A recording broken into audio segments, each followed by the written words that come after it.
안녕하세요. 오늘도 서연살롱을 찾아주셔서 감사합니다. 저는 올해 80을 넘기고 아직도 끄덕없이 50년 넘게 뼈해장국 가게를 하고 있는 할머니입니다. 그리고 이 나이에 거뜬히 장사를 하고 있으니 건강 비결이 뭐냐고 묻는 젊은이들도 있었는데요. 저라고 사람인데 이 나이 먹고 아픈 곳이 없다면 거짓말이죠. 지금으로부터 8년 전인가 건강에 빨간불이 켜져 쓰러진 적도 있었는데 지금은 감사하게도 건강을 회복하고 제자리에서 장사 잘하고 신명나게 살고 있어요. 물론 요즘처럼 유병장수 시대에 아무런 지병도 없다면 그건 기적이고 이젠 지병도 내 몸의 일부라고 생각하고 나름 관리하며 잘 다스리고 있어요. 공존관계라고 할까요? 지병이 있으니 늘 조심하게 되고 건강에 신경 쓰고 있는데 어쩌면 요 정도 지병이 있어 더 잘 살고 있는 게 아닌가 싶습니다. 그리고 제가 세상을 나름 오래 살아보니 느낀 게 하나 있는데요. 내 한 몸 내가 챙겨야지 누가 대신 챙겨주는 게 아니더라고요. 심지어 자식이 있어도 품 안에 있을 때나 자식이지 시집 보내놓으니 남보다 못한 빚쟁이가 따로 없었는데 그놈의 자식들 이야기를 하고 싶어 머리 털라고 처음으로 글이라는 걸 쓰고 있어요. 보통 80 넘은 노인이 자식 이야기를 한다고 하면 뭐 구구절절 알고 닭살 돋는 그런 얘기를 생각할 텐데 애석하게도 제가 할 얘기는 그 반대입니다. 앞에 말했듯이 제 딸들은 고생하는 엄마보다도 엄마가 고생해 번 돈에만 관심이 있었거든요. 제가 정말 하늘을 우러러 한 점 부끄러움 없이 혼자 쇠가 빠지게 딸 둘을 키웠거든요. 그런데 돌아온 것이 효도가 아닌 불효라니 시간이 많이 지난 지금도 그것들만 생각하면 속에서 열불이 올라 이렇게 사연을 보내게 되었어요. 무슨 엄마가 자식 험담을 대대적으로 하려고 이러나 싶으시죠? 그런데요, 제 이야기를 다 들으시면 아마도 생각이 바뀌실 겁니다. 그 정도로 저는 자식들 때문에 모든 것을 다 잃을 뻔했었는데 지금부터 이 노인네 이야기를 좀 들어주세요. 그리고 만약 제 딸들이 이 사연을 듣게 된다면 니들이 얼마나 극악무도한 짓을 했는지 니들도 니들 자식들한테 똑같이 당해보라고 미리 말하고 싶네요. 분명 지네 이야기인 줄 알면 제 사연을 끝까지 듣지 않을 테니 미리 말하는 거예요. 그럼 이제 정말로 제 사연을 들려드리겠습니다. 저는 앞서 밝힌 대로 뼈해장국집을 하고 있어요. 남편이랑 제 나이 30, 26에 사별하고 딸 둘 있는 거 굶길 수 없어 시장통에서 일을 하기 시작했는데 그때는 그냥 길거리에서 팔 수 있는 건 전부 팔았어요. 산에 가서 고사리도 뜯어다 팔고 시래기 같은 것도 말려다 팔면서 큰 돈은 아니지만 그래도 우리 세 식구 목구멍에 풀칠은 하고 살았는데요. 정말 풀칠만 할 정도로 다른 수를 내야겠다고 생각했어요. 그리고 생각한 게 음식을 만들어 팔자는 생각이었는데 제가 원래 장사하는 집 셋째 딸이었거든요. 그래서 엄마 아버지도와 음식을 곧잘 했었는데 음식 장사를 하면 뭘 해도 지금보단 남겠다는 생각이 들어 고민 끝에 떡이나 만두 같은 걸 집에서 만들어 팔기 시작했어요. 물론 처음엔 반도 못 팔고 그냥 들고 올 때도 많았는데 점점 손님이 많아지면서 곧잘 장사가 됐어요. 이런 말 부끄럽지만 제 손맛이 나쁘지 않거든요. 그리고 그렇게 떡이나 만두를 팔기를 한 3, 4년 했나? 이젠 조금 더 나아가 석유 고루를 두고 만둣국과 떡국 그리고 칼국수를 팔기 시작했어요. 그게 시작이었죠. 시장 사람들은 새벽부터 일을 시작해 늦게까지 일을 했기 때문에 제가 그 시간에 맞춰서 따끈한 국물이 있는 음식을 파니 장사가 정말 잘 됐어요. 어떨 때는 재료가 없어 팔고 싶어도 못 팔고 아쉬운 마음을 뒤로한 채 집으로 돌아와야 했는데 사람들은 제 음식이 싸고 든든하다며 좋아해줬어요. 그리고 제가 젊은 나이에 남편도 병으로 잃고 어린 두 딸을 끼우고 있다는 사실이 알려져 감사하게도 한 그릇이라도 더 팔아주려 마음을 써주시는 분들도 많았는데요. 그래서 그 덕에 예전에 비해서는 형편이 조금 나아졌죠. 그 당시 남편 병원비 쓰고 겨우 남은 돈으로 화장실도 없는 단칸방을 얻어 살았는데 기집애를 둘이나 키우고 있는 제 입장에서는 그게 여간 불편한 게 아니었어요. 그래서 돈을 벌어 방과 주방이 분리된 곳을 얻을 수 있었는데요. 그때도 화장실은 공용으로 써야 했었죠. 그래서 저희 애들은 국민학교 졸업할 때까지 화장실 딸리고 따뜻한 물이 철철 나오는 그런 집에 사는 게 꿈이었어요. 그리고 그 마음을 알았던 저는 정말 열심히 살았어요. 그러다 한 아저씨가 장사를 한참 하고 있는 저에게 이런 말을 하셨는데요. 동정심으로 장사가 잘 되던 때도 한때라 제 날은 고심이 깊어지던 때였어요. 아유, 젊은 아줌마가 길에서 고생이 많네. 이렇게 오래 밖에 있으면 일하면 힘들지 않아요? 남편이랑 자식은 있고? 네, 있어요. 딸이 둘이나 있네요. 그래서 힘들어도 하는 거죠. 딱 보니 남편은 없네. 그럼 이렇게 고생해서 애를 둘이나 키워요? 애들만 아니어도 그 나이에 그 인물에 술을 팔면 좀 편하게 살 수 있을 텐데 아줌마 팔자도 참 사납구만. 사장님도 참 별말을 다 하세요. 음식 다 드셨으면 일어나세요. 술 장사라니. 제가 아무리 없이 살아도 그런 건 안 탑니다. 원래? 술이 어때서? 술도 음식이지? 네, 근데 저는 안 팔아요. 저는 그냥 이렇게라도 애들이랑 먹고 살 수 있으면 족합니다. 그러지 말고 잘 생각해봐요. 우리처럼 몸 쓰는 사람들 저녁에 소주 한잔 하는 게 낙인데 안주거리라도 팔면 지금보다는 훨씬 나을 거라니까. 그거 팔아서 얼마 버는데. 내가 아줌마 사정이 딱해 보여 하는 말이오. 뭐 내가 댁더러 웃음을 팔래 몸을 팔래? 저는 면식도 별로 없는 그 손님에게 그 말을 듣고 수치심이 들었어요. 나중에 생각해보니 그 사람은 나쁜 뜻으로 한 말은 아니었는데 말투나 표현이 모두 거칠어 그 사람이 불쾌하고 불편했죠. 그래서 며칠은 그 손님은 오지 않았으면 좋겠다는 마음으로 연신 두 눈을 굴리며 장사를 했었는데 어느 날부터 저녁 시간에 손님이 뚝 끊기다시피 오지 않았어요. 참, 이상했죠. 왜일까? 이젠 사람들이 내 음식이 질렸나? 이런 생각을 하고 있을 때쯤 그 이유를 알게 됐어요. 시장 초입에 포장마차가 생긴 게 그 이유더라고요. 옆에서 지나가면서 슬쩍 보니 포장마차라고 메뉴가 특별할 건 없었는데 그 불쾌한 손님 말처럼 술을 마실 수 있다는 게 손님을 끌고 있는 것 같았어요. 그리고 그날부터 저는 고민하기 시작했는데 손님이 줄어들면 아무래도 수입이 줄어 곤란해지니 저도 무슨 술을 내야겠다고 생각하게 됐죠. 그러다 애들이 하도 고기 먹고 싶다고 졸라서 정육점에 가게 되었는데 돼지 잡뼈라는 게 있다는 걸 알게 됐어요.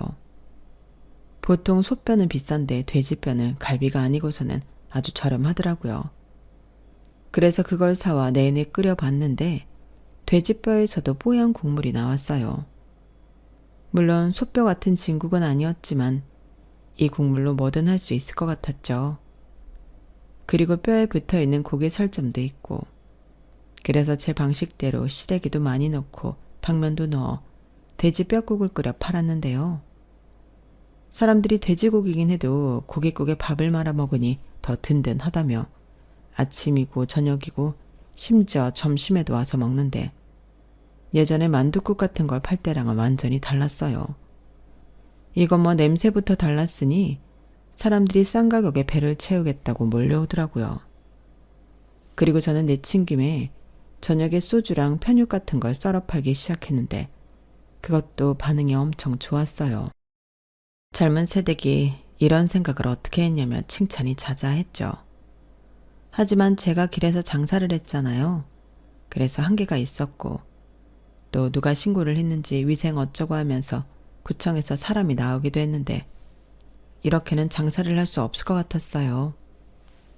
그래서 가지고 있는 돈 탈탈 털고 일수 찍는 사람한테 돈도 빌려 시장에서 거리가 좀 떨어진 모퉁이 작은 골목에 식당을 차리게 되었는데요. 처음에는 식당이 여기 있다는 걸 알리기 위해 노력을 많이 해야만 했어요. 제가 봐도 여기까지 와서 밥을 먹을 사람은 없어 보였거든요. 그래서 시장에서 제 음식을 좋아하셨던 분들을 대상으로 가게 위치를 알려드렸고 그분들이 발걸음을 해주면서 지금의 가게까지 확장 이전할 수 있었는데요. 난생 처음 내 가게가 생겼다는 기쁨에 정말 쉬지 않고 일을 했어요. 쓸고 닦고 치우고 새벽 5시부터 문 열어 12시까지 장사를 했는데 그때는 몸 피곤한 줄도 모르고 돈을 벌었어요. 돈이 벌리니 이것도 중독이더라고요. 나중에 사람들이 그러다 쓰러진다고 쉬엄쉬엄 하라고 저를 걱정했는데 밀려 들어오는 손님의 큰 솥이 바닥을 보이면 그게 그렇게 재미있고 뿌듯할 수가 없어요. 그리고 음식이 부족하면 안 되니 음식 양을 더 늘리기 위해 그때부터는 같이 일할 직원을 뽑았는데 그때 제 식당에 면접을 보러 온 사람이 있었어요. 나이는 저랑 동갑이었고 애들은 없었지만 저랑 같이 남편을 병으로 잃은 과부였죠. 친정에서는 애도 없는데 빨리 재혼하라고 성화였다고 했고 자기는 죽은 남편 말고는 어느 누구랑도 다시 부부의 연을 맺고 싶지 않다며 집을 나왔다고 했는데 딱 보니 갈 곳도 없는 사람이었어요. 얘기 들어보니 여기저기 거처도 없이 아는 사람들 집에서 신세를 지고 있다고 하더라고요. 그래서 하루라도 빨리 일을 해서 돈을 벌고 싶다고 의욕을 보였는데 식당 일을 해본 적이 있냐고 물으니 없다고 했어요.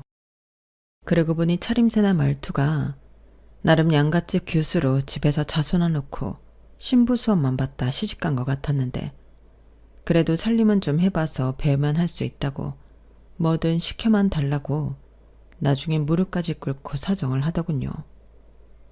그래서 차마 같은 처지끼리 외면할 수 없었어요. 아니, 오히려 돕고 싶은 마음이었는데요. 아마 동갑이라 더 마음이 쓰였던 것 같아요. 그래서 방은 없지만 식당에서 자리 펴고 잘 수 있게 해줬고 일이 좀 고단하긴 해도 성실하게만 해주면 급료는 잘 쳐주겠다고 약속까지 했는데 사실 속으로는 걱정을 하긴 했었죠. 식당 일이 생각보다 체력도 많이 쓰고 고된 일인데 경험도 없는 여자가 할 수 있을까? 못 버티고 도망가는 건 아닐까? 별 생각을 다 했어요.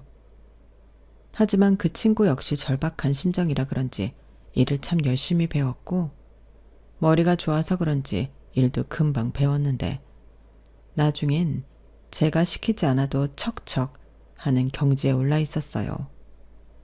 그래서 그 뒤로는 동료이자 친구처럼 이름 부르며 자매처럼 지냈는데요. 그 인연이 지금까지 이어지고 있으니 저한테는 정말 친자매나 마찬가지입니다. 자식보다도 저를 잘 알고 더 위해주니 어떨 때는 언니 같다는 생각도 들어요. 저희끼리는 유치하지만 명화가 생일이 4월이고 제가 12월인데 그래서 자기가 언니라고 우길 때도 있습니다. 그럼 저는 내가 사장이야 이렇게 장난치며 맞서는데 그렇게 투닥투닥하니 저희 둘 다 검은 머리보다 흰 머리가 더 많은 노인이 되었어요. 그리고 같이 오래 있다 보니 서로 자연스럽게 닮아진 것 같은데 그래서 저희가 친자매인 줄 아는 손님도 많았어요. 그렇게 긴 인연이 될 줄 우리는 서로 알기라도 하듯 빠른 시간에 친해졌어요. 저는 어느덧 명화를 믿고 새벽에 뼈 썩는 일을 맡기게 되었죠. 그리고 저는 애들 챙겨 학교 보내고 8시 반 정도에 식당을 나갔는데 그러면 분주하게 명화가 아침 장사를 하고 있었어요. 참 고마운 일이었죠. 전에는 애들 보랴 식당 하랴 몸이 정말 딱 두 쪽으로 나뉘었으면 좋겠다고 생각할 때가 한두 번이 아니었는데 명화가 온 뒤로 숨 쉴 수 있는 구멍이 생긴 것 같았어요. 그래서 다른 건 몰라도 월세방이라도 하나 얻어주고 싶었는데 명화는 자기가 알아서 한다며 신경 쓰지 말라고 거절했어요. 왜 식당에서 자는 거 불편하잖아. 내가 보증금 빌려준다니까. 됐어요. 내가 사장님처럼 딸린 애가 있는 것도 아니고 괜히 집 생기면 출퇴근하기 번거로워서 불편하기만 하죠. 내일은 내가 알아서 할 테니까 사장님은 신경 쓰지 마세요. 그래도 모처럼 사람이 큰 마음을 먹었는데 정말 이럴 거야? 네, 그 큰 마음 다시 꿀꺽 하시고 얼른 일이나 해요. 점심에 사람들 몰려올 텐데 밥이랑 새로 해야죠. 뭔 놈의 밥을 아침에도 2번을 했는데 또 해야 하나? 장사가 잘 돼도 너무 잘 돼. 우리 사장님은 좋겠어요. 이런 식으로 명화는 저 못지않게 일하는 걸 좋아했는데요. 돈을 벌어서 어디에 쓰는 건지 명화는 자기한테 10원 한 장 쓰는 꼴을 보지 못했어요. 그만큼 검소했고 처음엔 저런 양같이 규수 같은 여자가 뭘 할 수 있겠나 걱정을 많이 했는데 제 걱정과 무색하게 양같이 규수는 입담 구수한 식당 아줌마가 되어 있었죠. 시간이 또 환경이 사람을 저리 바꿔놓더라고요. 그래도 식장이 잘 되어 저도 명화도 참 다행이었는데 저희 애들 중학교에 갈 무렵 저는 큰 결심을 했네요. 지금 하고 있는 가게를 입지가 좋은 곳으로 확장 이전하고 영업시간도 24시간으로 바꾸기로 한 거예요. 물론 직원도 넉넉히 뽑아 저도 명화도 숨 좀 돌릴 생각이었는데 제일 중요했던 건 명화의 허락이었네요. 아무래도 제가 혼자 다 할 순 없으니 저 다음에 책임과 관리 감독을 해줄 사람이 필요했거든요. 그리고 그건 두말할 것도 없이 명화였는데 명화는 아주 쿨하게 월급 올려주면 그렇게 하겠다고 제 뜻을 받아줬어요. 그리하여 저는 지금 위치로 가게를 확장 이전했고 저희 가게에 오시던 손님들은 이제 24시간 영업을 한다는 것에 많이 좋아했는데 특히 새벽에 일이 끝나시는 분들이 이젠 새벽에 일 끝나도 뼈에 장국에 소주 한잔 할 수 있게 되었다며 좋아하셨어요. 그러게 참 다행이고 감사하게 장사가 잘 되었고 저는 거기서 돈을 바짝 벌어 두 딸들 학원에 과외에 남부럽지 않게 교육비도 쓰고 대학도 전부 4년제로 휴학도 한 번 없이 졸업시켰는데요. 고생은 엄마가 할 테니 너희들은 엄마처럼 살지 말고 당당하게 자기 능력 인정받아 살길 바랬어요. 물론 좋은 남자 만나 행복하길 바랬죠. 그리고 그것들은 제 바람대로 각자 살골미 잘하고 남자도 만나 하나 둘 번호표 받은 것 마냥 시집을 갔는데요. 아빠 없이 컸다고 무시당하지 않게 혼수며 예물이며 빵빵하게 해주고 남편한테 기죽지 말라고 두둑하게 지참금도 챙겨서 보냈는데요. 그렇게 딸 자식 잘 키워 시집 보내놓으니 저는 좋은 시절 다 보낸 억척스러운 중년의 아줌마가 되어 있었어요. 염색하지 않으면 흰머리가 검은 머리를 덮을 지경이었는데 그래도 명화라는 친구를 만나 그나마 다행이었죠.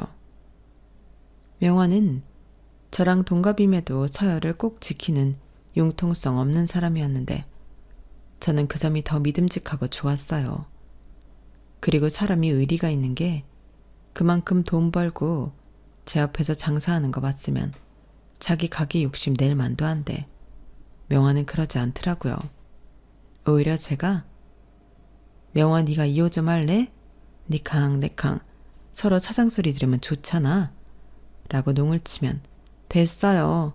나는 사장 팔자 싫고 따박따박 월급 들어오는 월급쟁이 팔자가 좋아요 라고 했는데 처음엔 정말 그런 줄 알았지만 시간이 지나고 생각해보니 명화도 저랑 떨어져 지내는 게 싫었던 게 아니었을까 생각합니다. 그만큼 저희 둘이 서로에게 의지를 많이 했거든요.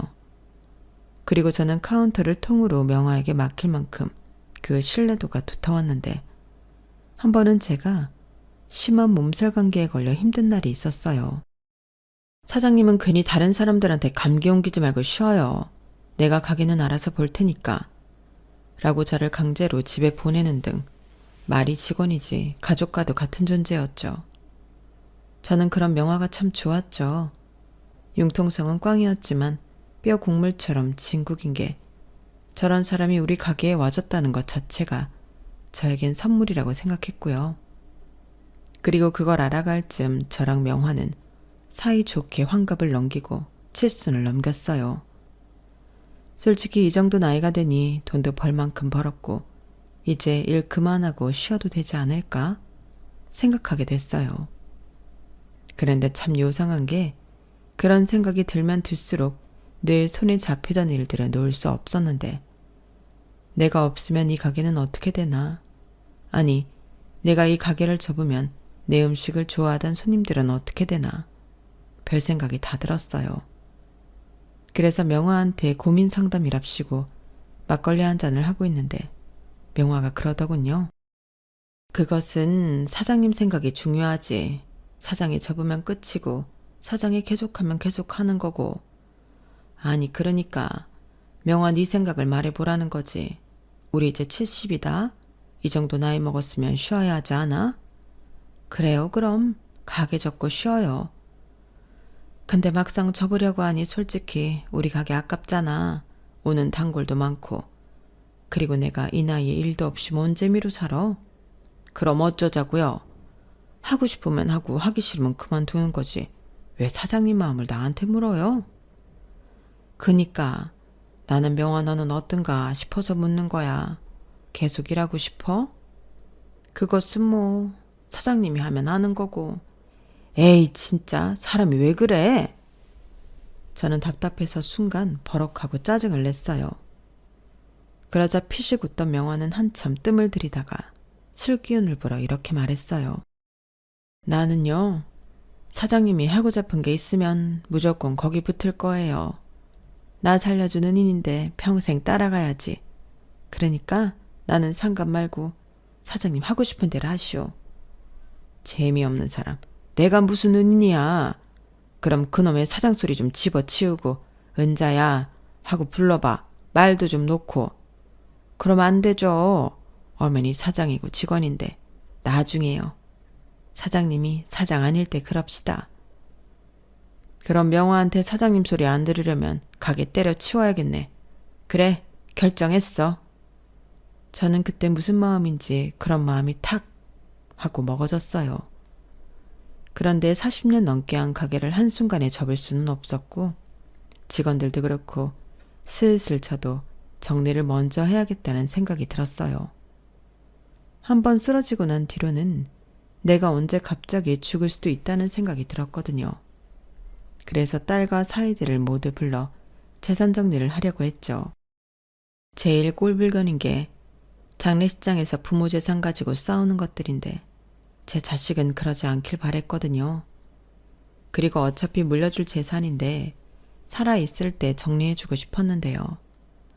마침 두 딸들에게 고등학교 다니는 손자, 손녀들이 있어서 돈이 필요할 때기도 했어요.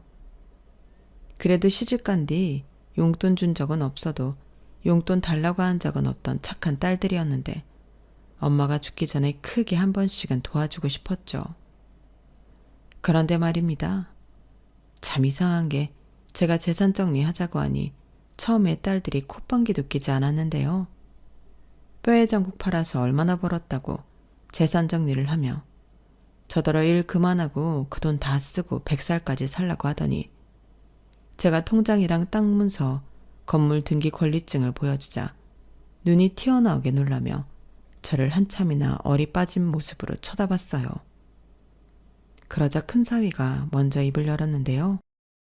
장모님, 정말 이것들이 전부 장모님 재산이에요? 말도 안 돼. 우리 장모님 갚으셨네. 엄마는 도대체 언제 재산을 이렇게나 모은 거야? 그랬으면서 나한테 아무 말도 안 하고. 내가 이래봐도 큰딸인데 정말 서운하다. 나 힘들게 사는 거 뻔히 알면서. 서운하긴 뭐가 서운해. 그리고 너 힘든 건 네 문제지. 넌 아직 젊잖아. 서방도 있고. 뭐래. 지금 엄마 남편 없이 혼자 고생했다고 이러는 거야? 내가 남이야? 엄마 딸이잖아. 다른 엄마들은 자식이 돈 없어서 고생하면 빚이라도 내서 도와준대. 근데 엄마는 이렇게 재산도 많으면서.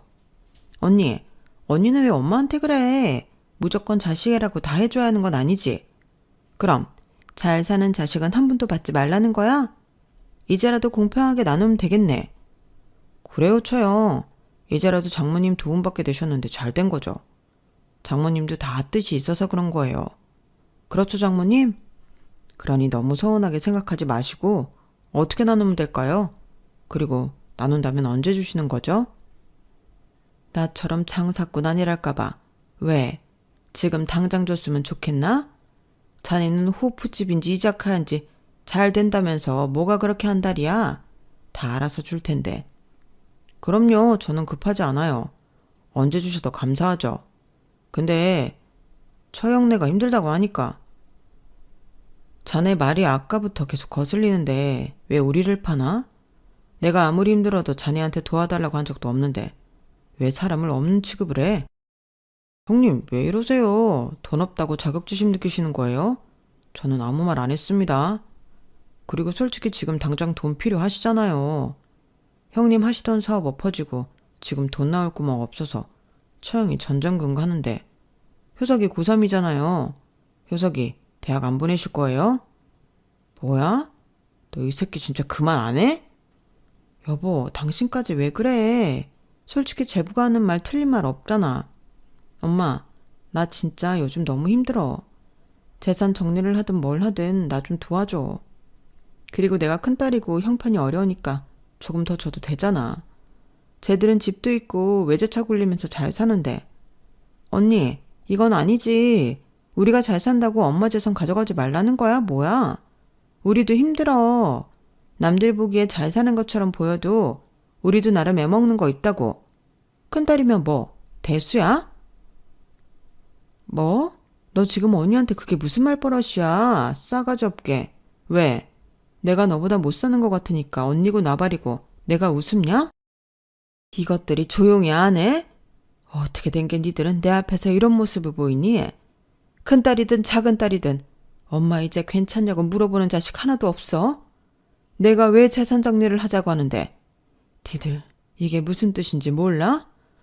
아주 꽁돈 생기니까 눈이 뒤집혀서는 다 시끄럽고 내가 알아서 나눠줄 테니까 조용히 해. 한 번만 더 내 돈 더 갚겠다고 싸우기만 해봐.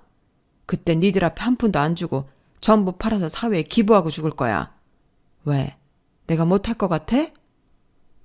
저는 딸과 사위들이 돈 가지고 싸우기 시작했을 때 아차 싶었어요. 이 꼴을 보려고 이것들을 부른 게 아닌데 내가 이 꼴을 보려고 그동안 쉬지도 않고 일을 했구나. 지나간 젊음이 아깝더라고요. 그리고 딸들과 사위들은 제가 사회 기부 어쩌고 하니 입에 지퍼라도 단 듯 싹 다 조용해졌는데 이것들이 나 죽으면 얼마나 또 피 터지게 싸울까. 또다시 가슴이 조여오는 것 같았어요. 그래서 니들 때문에 오늘 당장 죽을 것 같으니 싹 다 사라지라고 큰 소리 쳤는데 홍해가 갈라지듯 그것들이 제 기분 건드리지 않으려 발바닥에 불이 나게 제 집을 나갔어요. 그 모습을 보니 주책맞게 눈물이 쏟아졌는데 그때 떠오르는 사람은 한 사람밖에 없었죠. 명화였어요.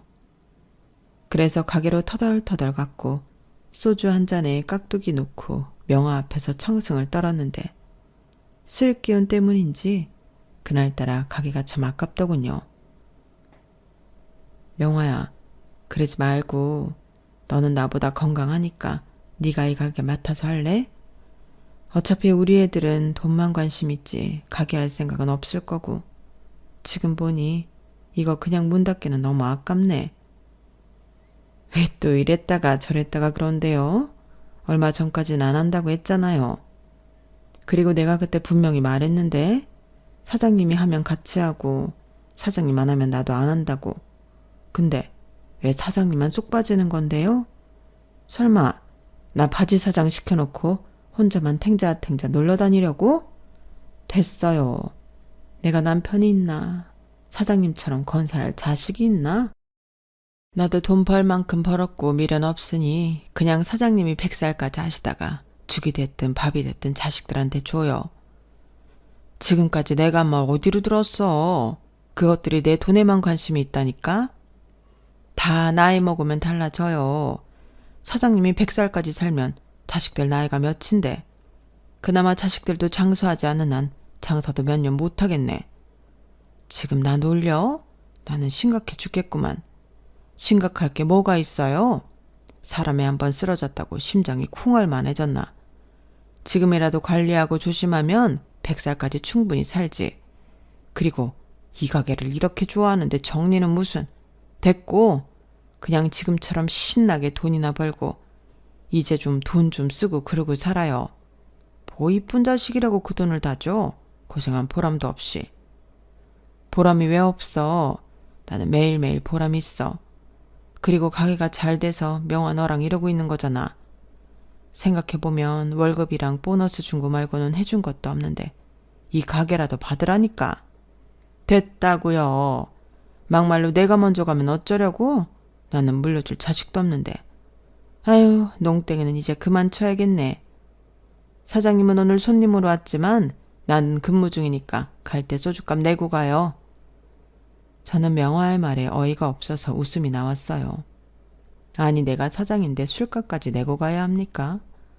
누가 고지식한 사람 아니랄까봐. 그래도 저런 심지 때문에 제가 저 친구를 의지하는 건데. 저 친구한테 100살까지 가게를 하라는 말을 들으니 생각이 많아지더라고요. 그런데 복잡한 생각이 채 정리가 되기도 전에 제 의지와는 상관없이 일이 흘러갔는데요. 큰딸이 거의 매일 와서 저를 졸라댔어요. 어차피 자기랑 남편이 지금 하는 일이 없으니 가게를 나와서 돕겠다는 건데요. 저더러 월급을 달라고 하더군요. 니들이 가게에서 일을 한다고? 내가 자식이라고 특별대우 해달라는 게 아니고 다른 아줌마들처럼 똑같이 줘. 우리 당장 너무 힘들어서 그래. 우리 둘이 벌면 그래도 먹고 살 정도는 벌 수 있잖아. 그야 그렇지만 김서방은 회사에서 펜대만 굴리던 사람인데 식당 일을 어떻게 한다고. 너도 냄새 난다고 식당 일을 하기 싫다고 했잖아. 지금 우리가 찬밥 더운 밥 가릴 때야. 나도 내 새끼를 위해서면 뭐든 해. 나도 엄마잖아.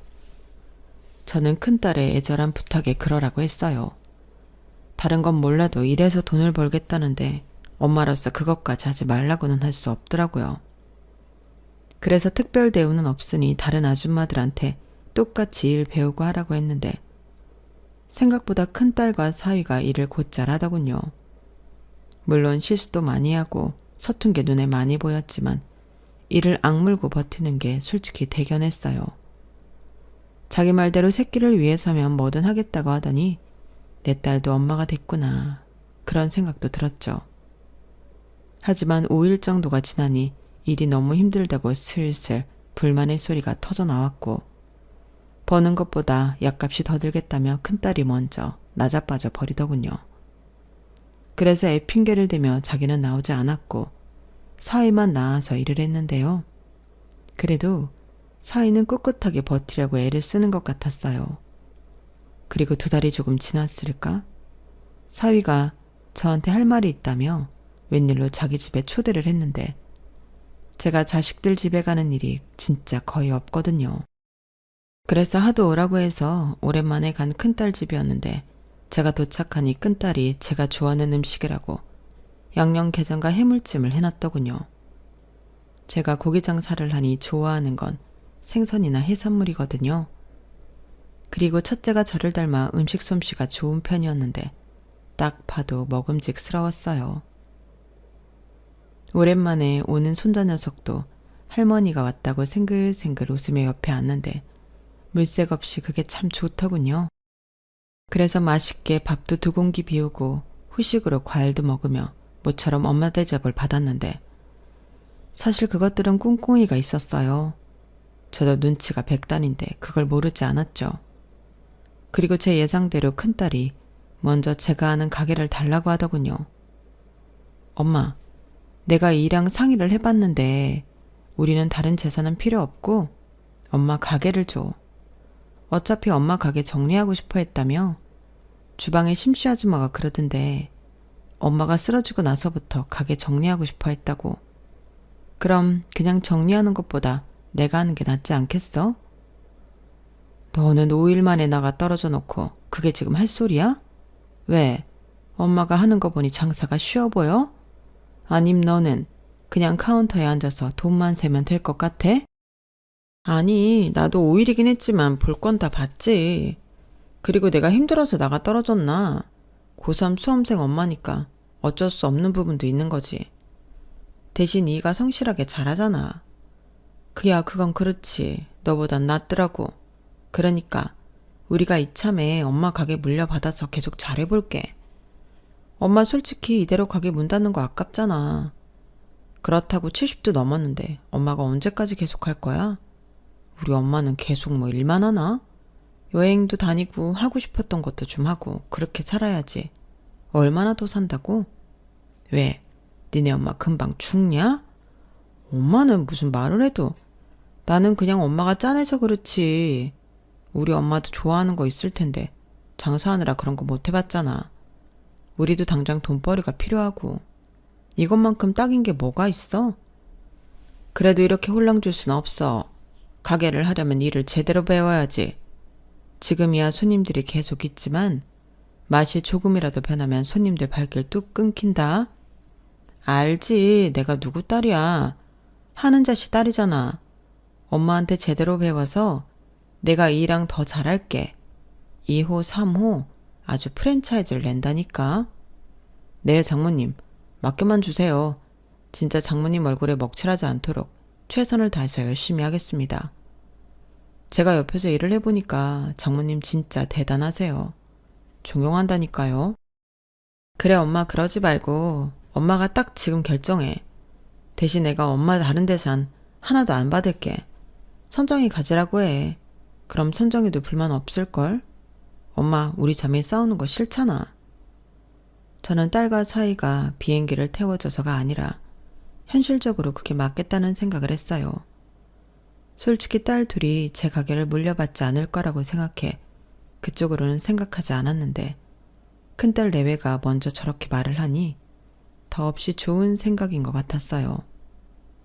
어차피 둘째 내외는 하는 가게가 있어서 제 가게까지 못할 테고 당장 벌이가 없는 큰딸 내외에게 가게를 물려주면 저는 가게를 닫지 않고 편하게 지낼 수 있을 것 같았는데요.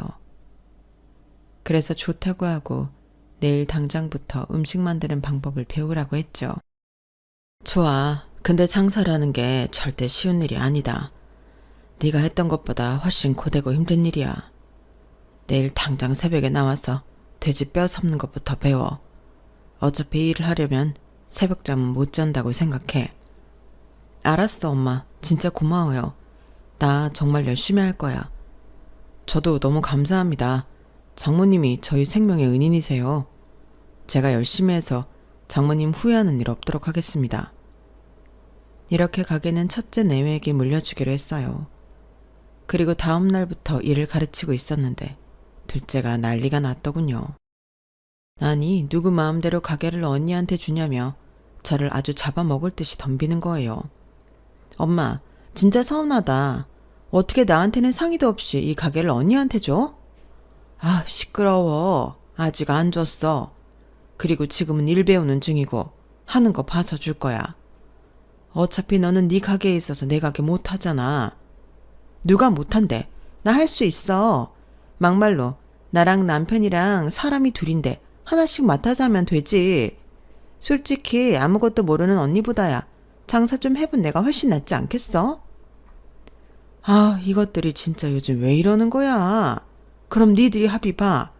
나는 너든 네 언니든 내 가게 더 잘할 사람한테 줄 테니까. 아니, 아무것도 안 준다는 것도 아니고 건물이며 땅 준다는데 왜 이 가게에 목숨을 걸어? 왜긴 황금알을 낳는 거위가 이 가게인데 이 가게를 가진 사람이 장땡이잖아. 네, 저것들은 벌써 저런 계산까지 하고 제 가게를 하겠다며 덤볐던 거예요. 그리고 저는 뭐가 됐든 더 잘하는 자식한테 가게를 주면 그만이라는 생각에 말릴 생각도 없었는데요. 그리하여 둘이 또 피 터지게 싸우더니 둘이 똑같이 기회를 갖기로 합의를 보더군요. 우선 생업이 있는 둘째가 지 언니한테 순서를 양보했는데 한 집당 6개월씩 둘이 번갈아 하는 걸 보고 제가 1년 뒤에 결정하는 걸로 일단락했어요. 우선 첫째가 일을 배우고 있기도 했고 먼저 기회를 잡았으니 이대로 6개월을 하기로 했는데요. 그 1년 동안 저는 왔다 갔다만 할 뿐 사장으로서 개입하진 않기로 했죠. 그 대신 명화가 제 대신 나서기로 했는데요.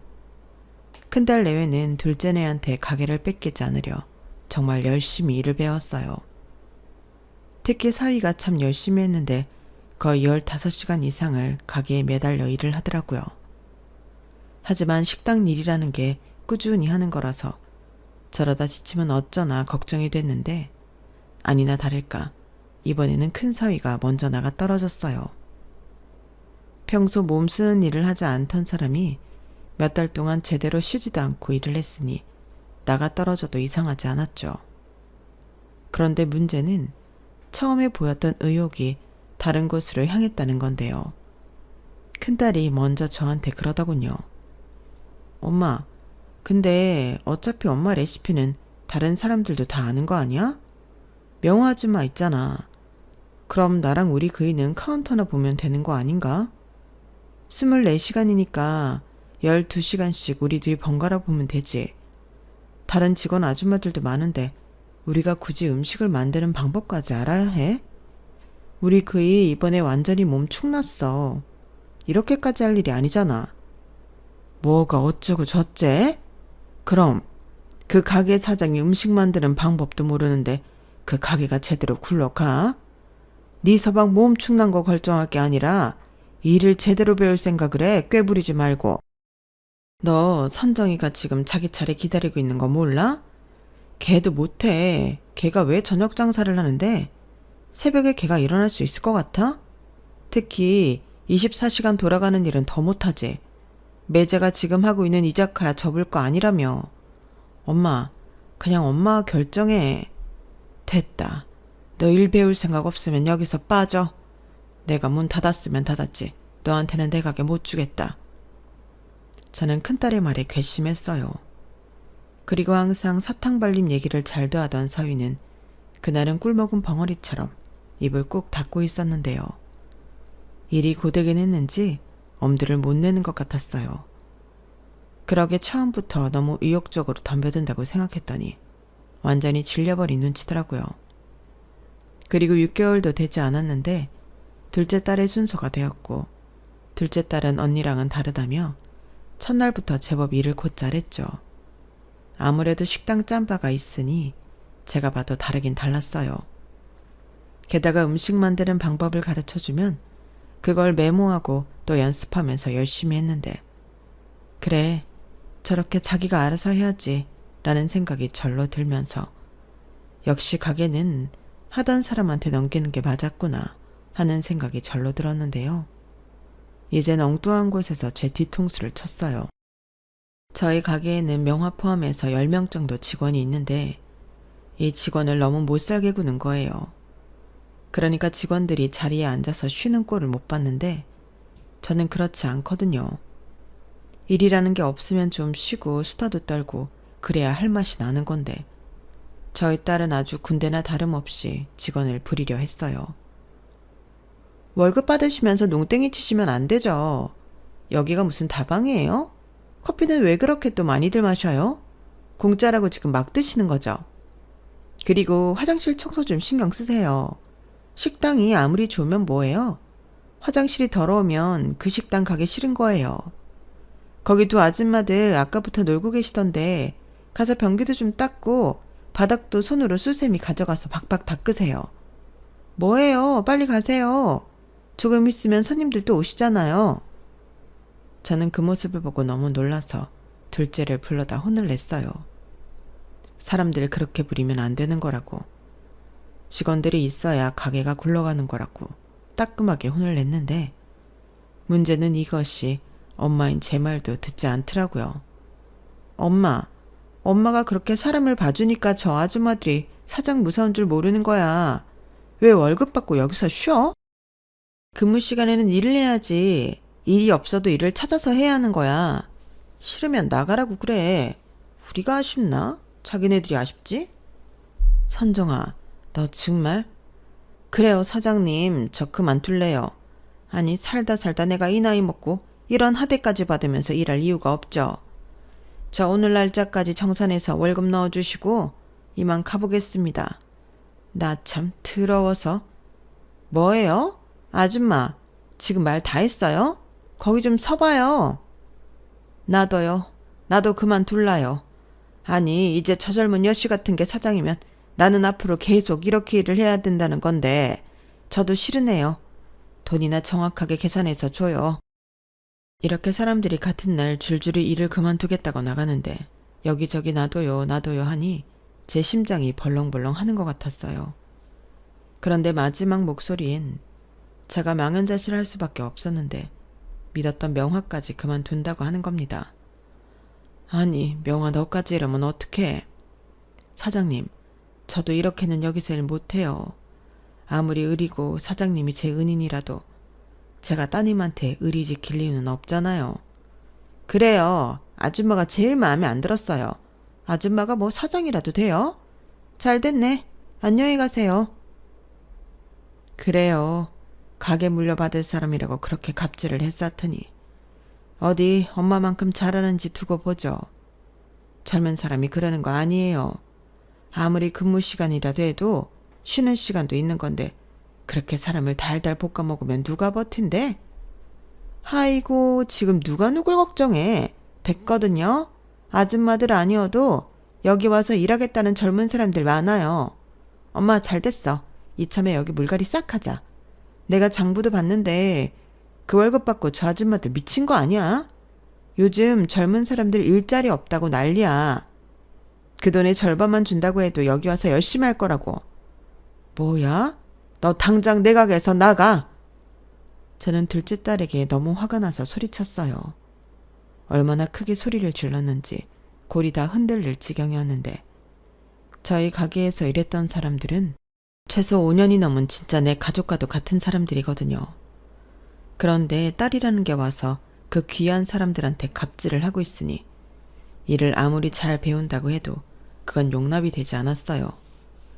그리고 둘째 딸에게 당장 사과하라고 시켰는데 지 자존심에 그럴 수 없다며 이깟 가게 안 물려받으면 그만이라고 소리를 지르고 가게를 나가더군요. 그렇게 두 딸들이 제 가게에 손을 뗐어요. 그리고 이젠 어쩔 수 없다는 심정이 되었는데 직원들도 나가겠다고 하는 마당이었으니 슬슬 가게를 정리하는 게 맞겠다는 생각이 들었어요. 그래서 그 길로 가게를 내놨고 명화 집에 가서 오늘 있었던 일에 대해 진심으로 사과를 했는데 명화는 됐다며 삼겹살이나 구워 먹자고 신문지를 거실 바닥에 깔았어요. 사장님, 아니지. 이제 가게도 내놨으니까. 그래 은자야. 내가 네 두 딸을 보니 새삼 내가 자식이 없다는 게 그렇게 다행스러울 수가 없다. 너는 진짜 대단해. 뭐야? 이제 사랑소리 안 하는 거야? 그리고 지금 나 놀려? 놀리기는 무슨. 솔직한 내 심정이다. 그리고 가게 내놨다며. 나는 오늘 사표 냈고. 그럼 이제 우리 계급장 없는 거 아닌가? 그렇지, 계급장 없지. 그래서 너는 자식 없어서 좋다고? 그래, 나도 그 점이 제일 부럽다. 고약한 것들. 나는 솔직히 걔네들 어릴 때부터 마음에 안 들었어. 지 엄마 고생하는데 나와서 도와주는 자식 하나도 없었잖아. 대신 돈 달라고 와서 금거나 털어가고 그렇게 금거나 털던 것들이 가게까지 털어먹겠다고 저 난리를 피우는데 야, 왜 네가 나더러 가게 하라고 했는지 알겠더라. 근데 내가 만약 그 가게를 한다고 했어봐. 내 머리털 하나도 없다. 나이 70에 그것들을 어떻게 이겨? 그래, 내 딸도 다 쌈딱이다. 그래서 정리한다고. 다 팔아서 나 가는 날까지 쓰다가 남으면 정확히 둘로 쪼개서 물려주면 그만이지. 진작에 그럴걸. 왜 괜히 재산 정리한다고 그 난리를 피웠는지. 알고 그랬나? 모르고 그랬지. 그래도 참 괘씸해. 엄마가 죽을 고비 넘기고 자기 가기 전에 정리하자고 하는 건데 엄마 마음 헤아리지 못하고 살아있는 엄마 앞에서 싸우기나 하고. 그러게 말이다. 내가 자식 농사는 대차게 망했어. 두 딸 잘 키워보겠다고 여기까지 온 건데 결국엔 더러운 꼴만 봤네. 그래도 너는 돈이 있잖아. 원래 돈이 효자고 자신감이라고 했어. 우리 여기 싹 정리하고 어디 산 좋고 물 좋은 실버타운 가자. 나도 누구 덕에 돈이라면 제법 모았거든. 혼자 살기에 대궐 같은 이 집도 사고. 그래도 명화 네가 이 집 산다고 했을 때 나 진짜 좋았다. 네가 하도 돈을 안 써서 나는 어디에 돈 잡아먹는 기둥서방이라도 숨겨두고 있는 줄 알았잖아. 그런데 이 큰 집을 네가 현금 박치기로 살 때 와, 멋있다고 생각했어. 그랬냐? 근데 나 그때 엄청 떨었어. 그 큰 돈을 처음으로 만져보는데 이게 다 내 돈이라니 믿기지가 않더라고. 다 은자 네 덕이다. 나 정말 죽으려고 마음먹고 나와서 처음 간 곳이 네 가게였거든. 그리고 가끔 이렇게 살아서 뭐하나. 나이도 먹었으니 이제 그만 갔으면 좋겠다고 생각도 하고 그랬는데. 원래? 죽긴 왜 죽어? 실버타운 가야지. 그러니까 너랑 실버타운 가려고 내가 지금까지 죽지 않고 살고 있나 보다. 우리 내일 당장 알아보자. 그날 삼겹살은 딱딱하게 튀겨지도록 저희는 이야기를 멈추지 않았어요. 사장과 직원이 아닌 처음으로 친구로서 대화를 나누는데 그게 저한테는 위로가 되었거든요. 그리고 그 다음 날부터 저희 둘은 가게 문도 닫아버리고 당장 입주가 가능한 실버타운을 알아봤는데요. 그것도 쉬운 일은 아니었어요. 돈 있다고 다 들어갈 수 있는 건 아니더라고요. 물론 정보가 없어서 못 찾은 걸 수도 있는데 우선 저희가 찾아본 곳들은 대기가 어마어마했어요. 그런데 며칠 뒤 두 딸과 사이가 찾아와 무릎을 꿇고 잘못했다고 빌었는데 정말 꼴도 보기 싫더군요. 하지만 두 딸이 철철 울고 잘못했다고 매달리니 엄마 마음이 뭔지 마음이 흔들렸고 그래도 가게는 못 준다고 나중에 엄마 죽거든 재산은 알아서 반반씩 나눠 가지라고 했는데 작은 딸이 그랬어요. 자기는 재산 필요 없다고요. 그냥 엄마한테 불효를 한 게 가슴이 너무 아프다며 이제라도 잘 지내고 싶다고 했는데요. 큰딸도 마찬가지였어요. 사는 게 힘들어서 엄마를 챙기지 못했다며 자기도 잘 살아서 누구보다 저한테 효도하고 싶었다고 우는데 그게 딸들 진심인 것 같아서 저도 따라 눈물이 나왔어요. 자식 이기는 부모 없다고 자식이 울면서 용서해달라고 하는데 용서를 안 해줄 수가 없었죠. 어차피 천륜인 것을요. 그런데 큰딸이 우리 셋이 여행 다녀와 본 적이 없지 않나며 가게도 닫은 김에 남해로 여행을 가자고 말했고 평소 바쁘다고 난리인 둘째까지 좋다고 하는데 생각해보니 어릴 때도 애들을 데리고 여행이라는 걸 다녀온 기억이 없었어요. 그런 생각이 드니 어째 저도 딸들에게 미안해지더군요. 내친 김에 모녀들끼리 여행을 가기로 했죠. 그리고 딸들이 전부 알아서 하겠다고 엄마는 몸만 오라고 했어요. 모처럼 마음이 들떴어요. 딸들과 여행이라니 생각만 해도 너무 좋더라고요. 그렇게 남해에 도착했고 난생 처음 호텔에서 잠도 자고 맛있는 음식과 좋은 풍경도 보니 이게 사는 재미구나 싶었는데요. 왜 나는 여태 이런 것도 모르고 살았나 좋으면서도 슬펐어요. 그리고 다음엔 명화랑 둘이 와야겠다고 생각했는데 둘째가 남해에 좋은 곳이 있다며 오늘은 거기에 가보자고 하더군요. 저는 아무런 의미도 없이 두 딸을 따라갔어요. 그런데 큰딸이 운전한 차는 이상한 건물이 있는 외진 곳으로 향했는데 거기엔 간판에 커다랗게 땡땡 치매 전문 요양원이라는 글씨가 선명하게 보이더군요.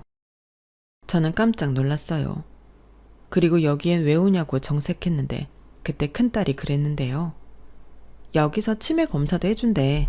그냥 심심풀이로 한번 해보자고. 우리도 같이 할 거야. 무슨 치매 검사를 심심풀이로 해? 됐어. 나는 싫으니까 그냥 가자. 에이 엄마, 그래도 여기까지 왔는데 어떻게 그냥 가? 이미 진료 예약도 다 했어. 뭐야? 아니 왜 나한테 말도 안 하고 예약을 해? 그야 엄마가 이럴 것 같으니까 그랬지. 검사만 받아보는 건데 뭐가 나빠. 이참에 뇌건강 체크도 하고 좋지. 안 그래? 딸들은 이미 모든 것이 준비가 되어 있다는 듯 싱글벙글하며 차를 세웠어요. 그리고 가지 않겠다는 저를 억지로 붙들고 요양원 안으로 들어갔는데요. 말이 요양원이지 너무 공포스러웠어요. 그리고 큰딸이 간호사라 보이는 여자와 이런저런 얘기를 하는가 싶더니 남자 직원들이 우르르 몰려와 저를 부축하는 것처럼 끌고 갔는데 그때 촉이 왔죠. 이대로 끌려가면 나는 영영 여기서 못 나갈 거라는 걸요. 그래서 젖먹던 힘을 다해 몸부림을 쳤고 태어나 처음으로 그렇게 큰 소리를 질러봤는데요. 나는 치매에 걸리지 않았다고 거의 울부짖으며 외쳤는데 딸들이 갑자기 저를 치매 환자라고 하더군요. 입원이 필요하다고. 얼른 데리고 들어가라고 하는데 저것들이 내 뱃속에서 나온 자식이 맞는 건지. 온몸이 떨렸는데 여길 데리고 오려고 나를 구워 삶았구나. 배신감에 112에 제 손으로 제 딸들을 신고했어요. 살다 제 평생 이런 날이 다 있다니. 그러자 그때 요양원 관리자로 보이는 사람이 나오더니 고개를 절레절레 흔들었고 제가 112에 신고까지 했으니 제 딸들에게 돌아가라고 손짓을 했는데요. 저는 그러는 사이 운 좋게도 돌아가려는 택시를 잡아 탈 수 있었어요. 그리고 무작정 명화의 집으로 달려갔죠. 돈은 얼마든지 줄 테니 전속력으로 여길 빠져가 달라고 애원했어요. 그땐 정말 심장이 벌렁벌렁 하더군요.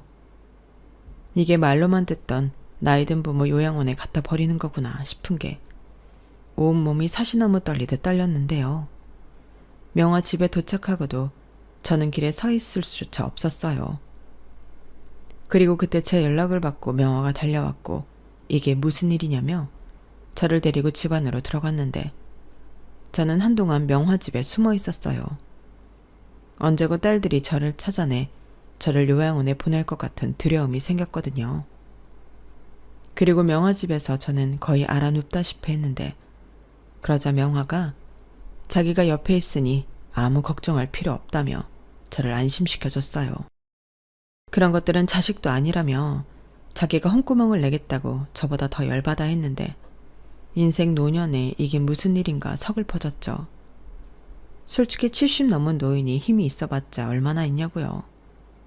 그런데 어디서 그런 초인적인 힘이 났는지 살겠다고 여기까지 발버둥 친 게 밤에 악몽을 꿀 만큼 트라우마처럼 남았어요.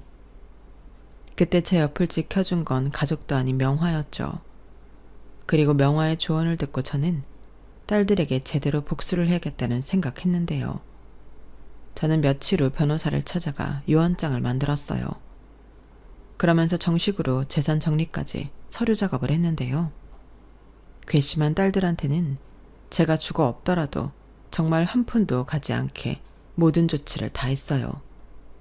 제가 죽으면 앞으로 있는 모든 재산이 자동으로 보육원, 양로원, 장애단체 등 도움이 필요한 사람들한테 공평하게 기부가 되도록 했거든요. 변호사님은 언제고 마음이 바뀌면 수정할 수 있다고 언제든 연락을 하라고 하셨는데 저는 그럴 생각이 없었습니다. 그리고 정말 속이 다 후련했어요. 이젠 뺏길 재산도 없다고 생각하니까 겁날 것도 없었거든요. 그리고 운 좋게 적임자가 나타나지 않았던 가게는 제가 다시 하기로 했는데요. 제 인생에 이 가게를 빼면 가슴이 텅 빈 것 같아서 저는 그냥 가게를 다시 하기로 했어요. 대신 이제 24시간이 아니라 점심 장사까지만 하기로 했죠. 그러니 문 닫았다고 아쉬워하던 손님들도 다시 돌아오고 많이들 좋아해 줬는데 참 고맙더이다. 그리고 명화와 둘이 가게를 하니 다시 옛날로 돌아온 기분이 들었는데 둘 다 늙은 노인이었지만 오랜만에 합을 맞춰 장사를 하니 다시 젊은 시절로 돌아간 기분이었어요. 그렇게 아침 장사와 점심 장사만 하고 저녁에는 우리끼리 놀러 다니고 하니 참 좋더군요. 두 노인네가 가진 거라고는 돈이랑 시간밖에 없으니 얼마나 좋은지 몰라요. 그리고 저는 컴퓨터를 배우고 명화는 노래교실을 다니며 그동안 해보고 싶은 것도 전부 하고 있는데요. 뒤늦은 나이에 배운 컴퓨터지만 그 덕에 지금 이렇게 사연을 쓰고 있는 거죠. 나이를 먹어도 배운다는 건 참 즐겁고 써먹을 때가 있어 좋은 것 같아요. 그리고 앞으로 건강이 허락하는 한 좀 더 다양한 것을 배우고 도전해보고 싶은 마음이 있습니다. 이런 재미를 그 좋을 나이엔 하나도 모르고 살았다는 게 가끔 서글퍼집니다. 그때는 돈 벌고 자식 키우고 그게 제 보람이라고 생각했는데 그게 아니었어요. 그리고 그날의 사건 이후 딸들은 제가 오해한 거라며 제 전화통이 불이 나도록 빌고 또 빌었는데 저는 믿지 않습니다. 아니, 자기들을 낳아준 엄마를 그 먼 곳까지 버리러 간 것들이 무슨 염치로 저한테 연락을 하는 건지 모르겠어요. 돈 앞에 낳아준 부모도 없는 건지 정말 괘씸하고 용서하고 싶지 않아요. 그리고 보란 듯이 아주 쌩쌩하게 오래오래 살아야겠다고 마음먹었는데요. 그래서 요즘은 몸에 좋다는 영양제도 꼬박꼬박 챙겨 먹고 병원도 자주 다니며 전화 명화나 건강관리에 공을 많이 들이고 있는데 그 덕인지 나이 80이 넘은 지금도 어지간한 5, 60대보다는 건강합니다. 그리고 남은 시간 의지할 친구도 있으니 저는 뭐 하나 아쉬운 게 없는 사람인데요. 간혹 자식보다 친구가 낫다고 누가 그랬는데 그 말이 정말이었어요. 그래서 마지막 바람이 있다면 저나 명화나 끝까지 건강하게 오래오래 곁에 있었으면 좋겠는데 벌써 둘 다 나이가 많으니 하루하루가 곱절로 귀할 뿐입니다. 자식들이 미우니 그 자식이 낳은 손자들도 보고 싶지 않아요.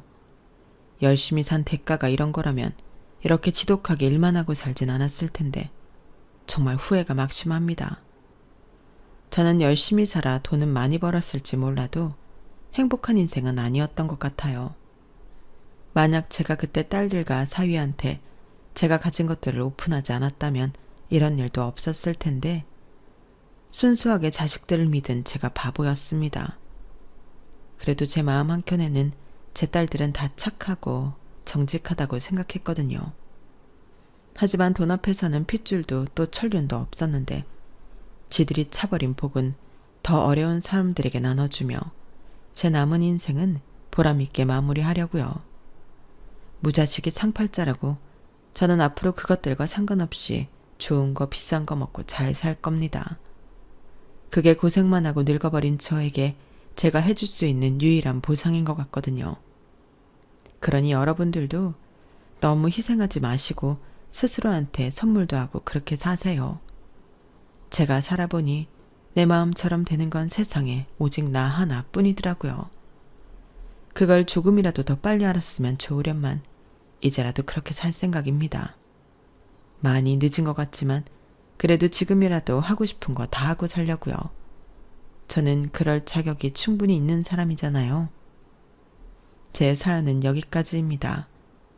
사연을 끝맺으려고 하니 어쩐지 좀 서글퍼지는 마음인데 부디 못된 그것들도 똑같은 쓸쓸함과 고통을 맛보고 후회하길 바라며 긴 글 읽어주시고 들어주셔서 감사합니다. 항상 건강하시고 행복하세요. 인생이 지나고 보면 순간인 것을 저처럼 후회하지 않는 그런 인생, 그런 길이길 바라겠습니다. 안녕히 계세요. 여러분, 사연 댓글에 응원과 현명한 조언 부탁드려요.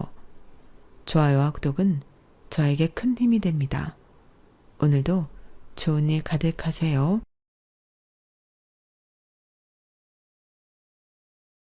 안녕하세요. 오늘도 사연 살롱을 찾아주셔서 감사합니다. 저는 30대 후반 초등학생 딸을 키우는 워킹맘입니다. 요즘은 옛날과는 달리 육아와 일을 병행하는 엄마들이 참 많죠.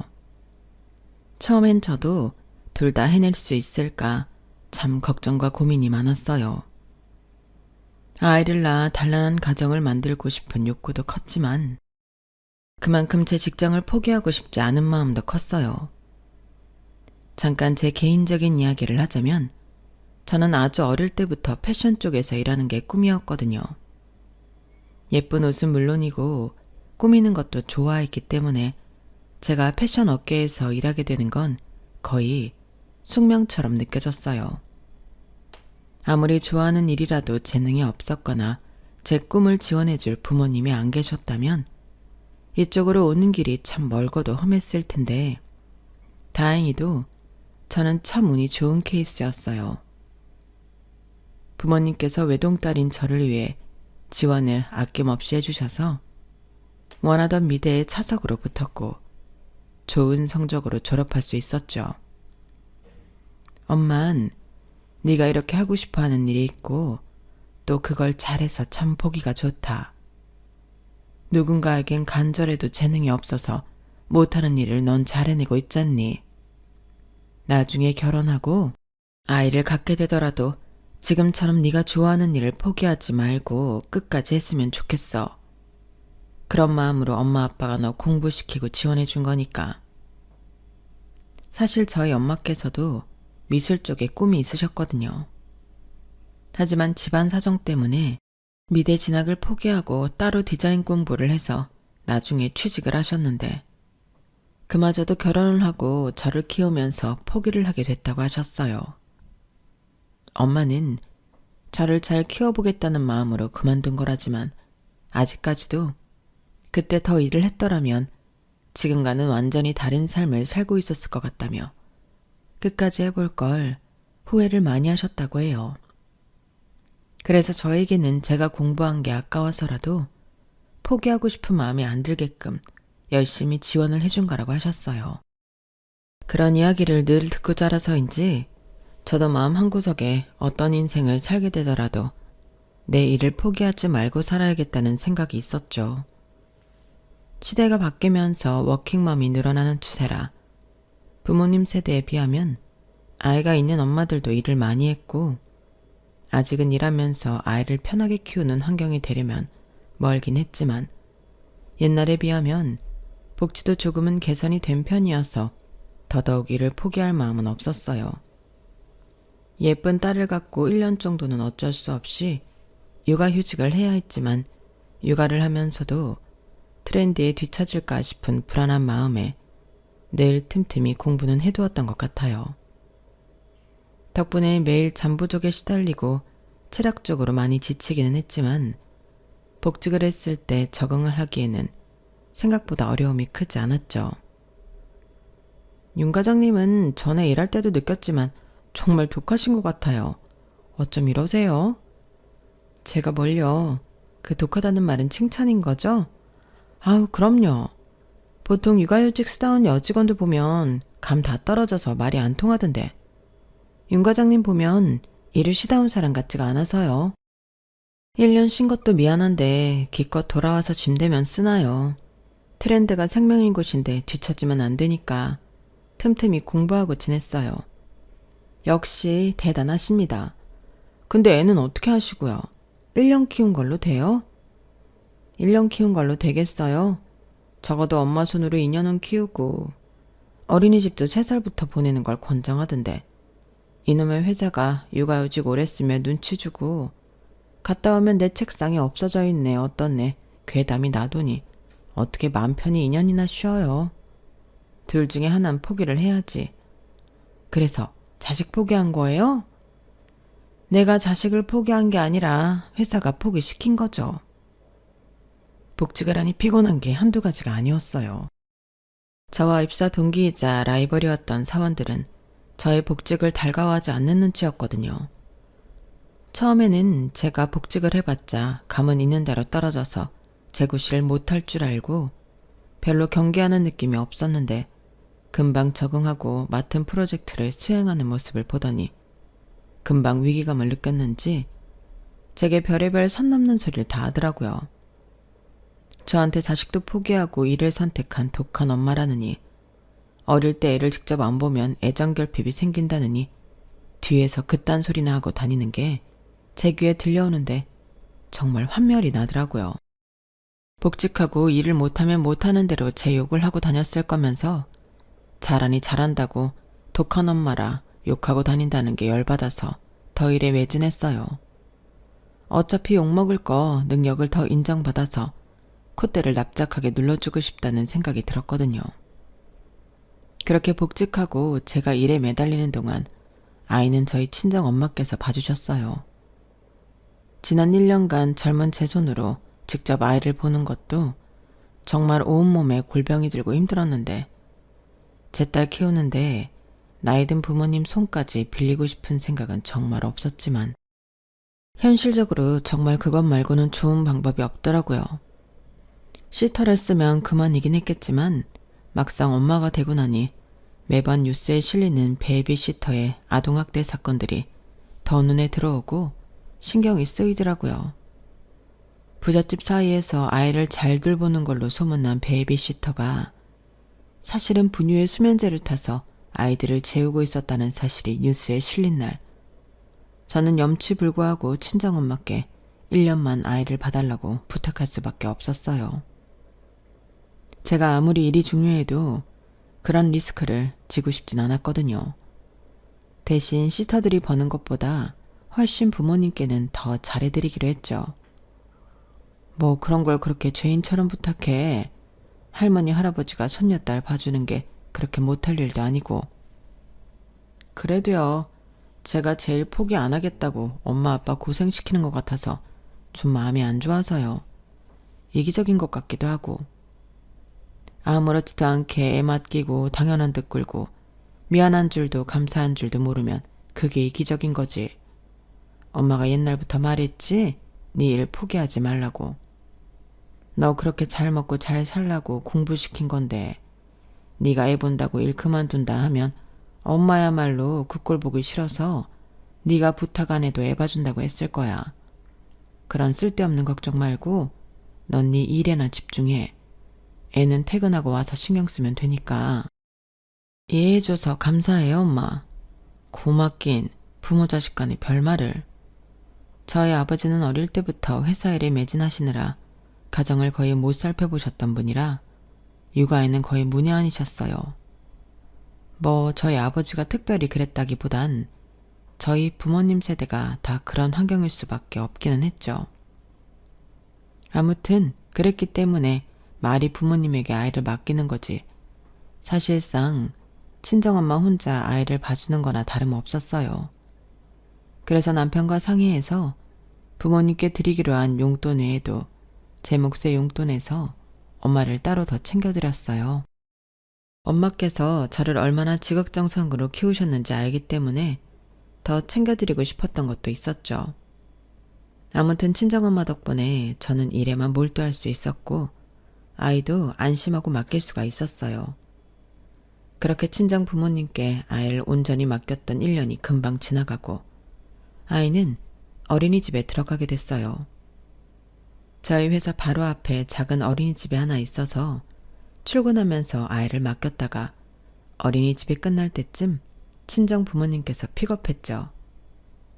사실은 아이를 종일반에 맡기고 제가 퇴근할 때 데려오면 딱 좋았지만 이게 한번 친정 부모님께 맡기고 나니 어린이집에 종일 맡기는 것도 괜시리 불안해지더라고요. 아유, 우리가 애 잘 보고 있었는데 뭐하러 애를 어린이집에 하루 종일 맡겨. 그것도 애 좀 크면 맡겨야지. 저렇게나 어린데. 우리가 못 보는 것도 아니고 힘 닿는 데까지는 도와줄 테니까 종일반은 하지 마. 부모님께서도 그건 긋고 말리시더라고요. 그래서 못 이기는 척 아이 퇴원 후는 다시 친정 부모님께서 맡아주시게 됐어요. 그래도 온정일 보던 때보다는 자유시간도 많이 생겨서 친정 부모님께서도 훨씬 수월하게 아이를 보셨던 것 같아요. 그렇게 친정 부모님 덕분에 4, 5년간은 남의 손에 아이 맡길 걱정 없이 지냈죠. 그런데 아이가 6살이 되던 해 갑자기 예상치 못한 일이 터졌어요.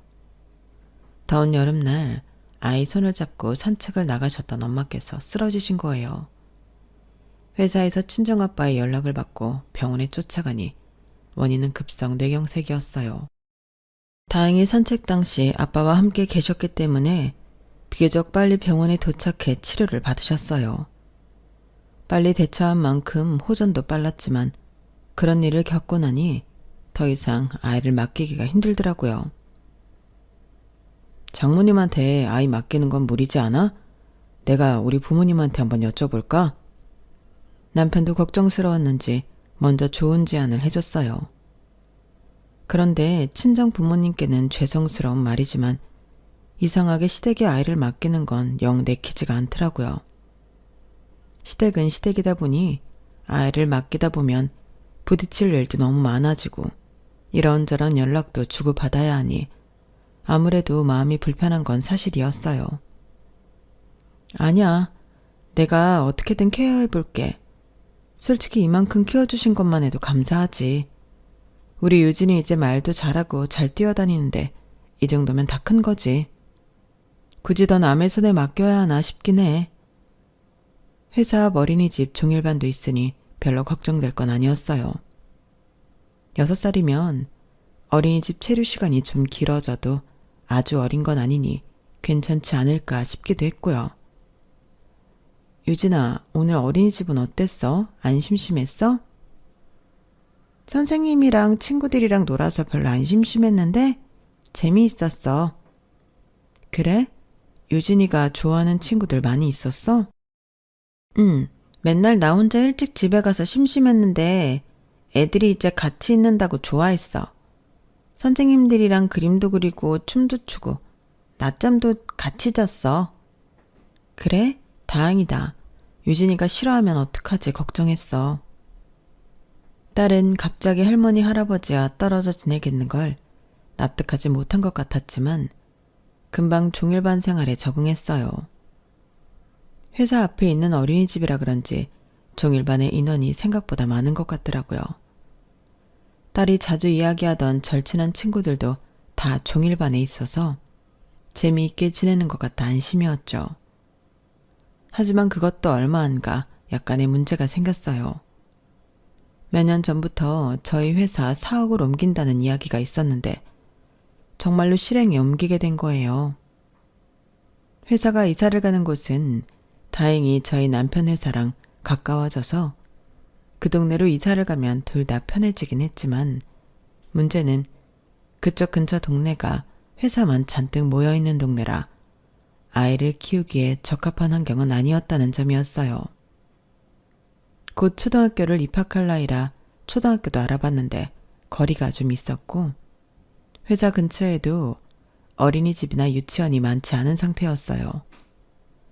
그나마도 몇 없는 유치원 어린이집을 다 알아봐도 아이를 태우러 오는 픽업 시간에 맞춰서 태워 보내고 나면 회사 출근 시간에 맞춰 출근하기가 어렵더라고요. 알고 보니 그쪽 동네에는 남자가 외벌이를 하는 집안이 대부분이더라고요. 요즘은 다 맞벌이 부부만 있는 줄 알았는데 동네마다 또 그렇게 분위기가 다르다는 것도 처음 알았어요. 그러게 그냥 우리 엄마한테 맡기자니까. 장모님이 봐주실 땐 이렇게 마음고생 안 했잖아. 우리가 애 케어할 환경이 안 되는데 어떡해. 게다가 여기서 우리 부모님 집까지 20분밖에 안 걸리는데 안 맡길 이유가 있어? 그 동네에 애들이 더 많은 분이기도 하고.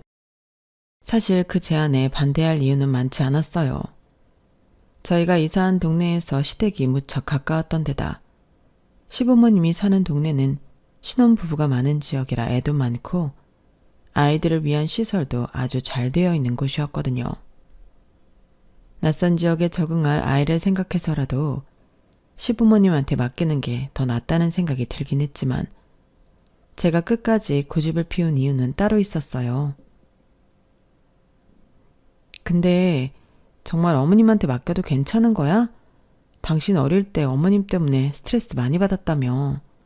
감정기복도 심하고 이야기도 잘 안 들어주고 다 너무 멋대로 하시면서 당신 일에는 일일이 간섭하고 통제해서 힘들었다고 했잖아.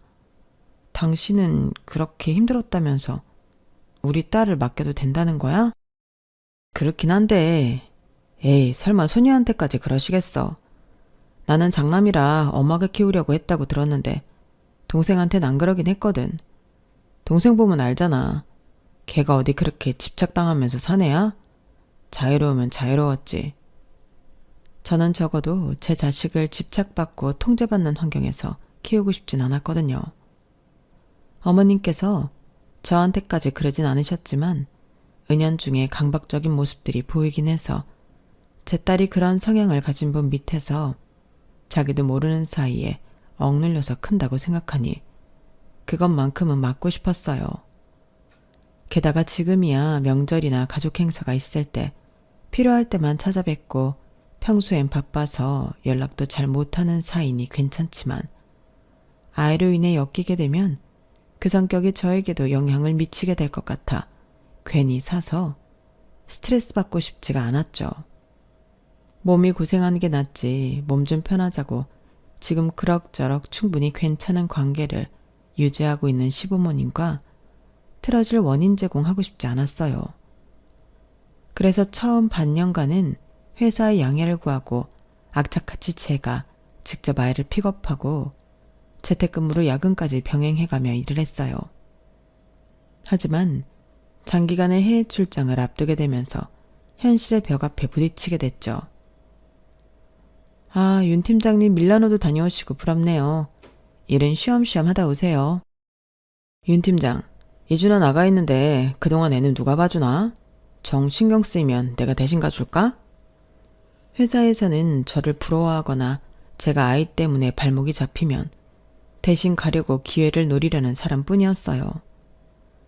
사실 회사에서 해외 출장을 그렇게 길게 보내주는 건 흔치 않은 일이라 저도 이 기회를 정말 놓치고 싶지 않았고 호시탐탐 제 기회를 가로채려는 사람들을 보면 그 마음이 더 확고해졌죠. 이주나 되는데 그 짧은 기간 시터를 쓰는 건 더 마음이 불안해서 결국은 시댁에 도움을 요청하는 수밖에 없었어요. 그러게 왜 이렇게 고집을 부려 여보. 상황상 어쩔 수 없잖아. 내가 엄마한테 말해볼게. 엄마 맨날 유진이 보고 싶어 하시는데 잘 됐다. 남편 말대로 시댁에서는 저희가 2주간 아이를 맡아달라고 부탁드리니 굉장히 좋아하시는 눈치였어요. 아우, 우리 유진이 보고 싶었는데 잘 됐네. 유진이 걱정은 하지 말고 출장 잘 다녀와. 감사합니다, 어머님. 선물 많이 사올게요. 유진이 좀 잘 부탁드려요. 별 걱정을. 조심히 다녀오기나 해. 그렇게 아이를 시댁에 2주 동안 맡기게 됐어요. 시차가 달라서 연락을 주고받기 힘들긴 했지만 2주 동안 어머님은 꽤나 충실하게 아이가 어떻게 놀고 있는지 사진을 보내주시더라고요. 남편도 퇴근하면 아이의 시댁에 가서 아이와 시간을 보내는 것 같아 안심이었죠. 아무리 그래도 핏줄인데 제가 괜한 걱정을 한 것 같다는 생각마저 들더라고요. 무엇보다도 가장 궁금했던 건 아이의 반응이었어요. 완전 좋았어.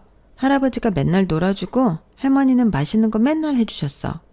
엄마, 나 이제 할머니 할아버지 내서 살아? 어? 아니, 이제 우리 집으로 가야지. 엄마가 유진이 데리러 온 건데? 우리 집보다 할머니네가 더 좋은데? 여기서 지내면 안 돼? 어? 왜? 그렇게 좋았어?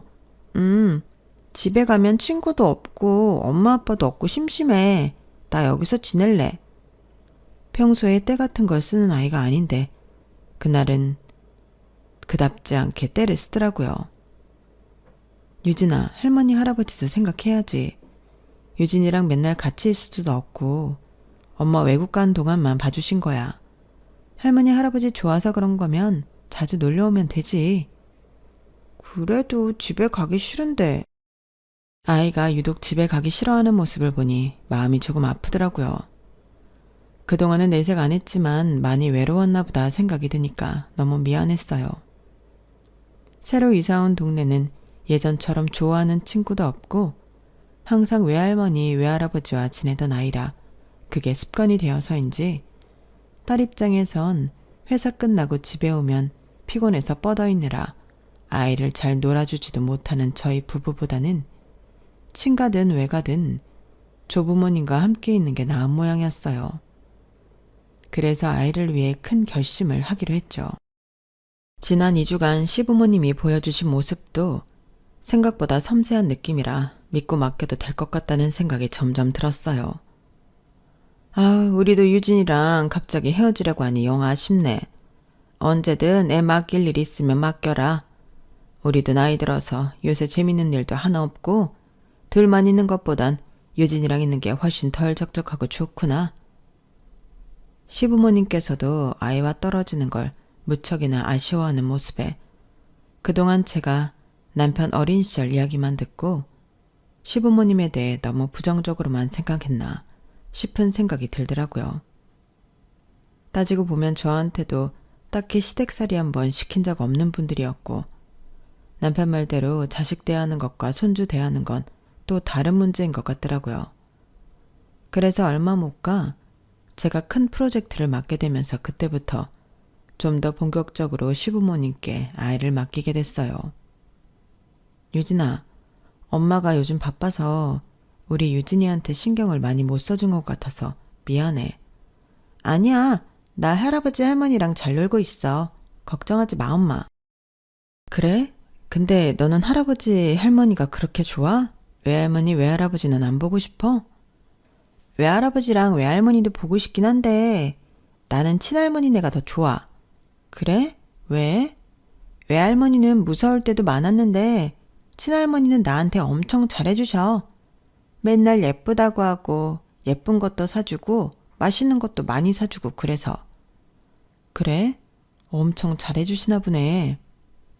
아이 키운다고 고생한 건 저희 부모님도 마찬가지인데 아이가 친가 쪽이 더 좋다고 하니 내심 서운하면서도 단순하게 시부모님이 아이를 정말 잘 봐주시긴 하나 보다 생각했어요.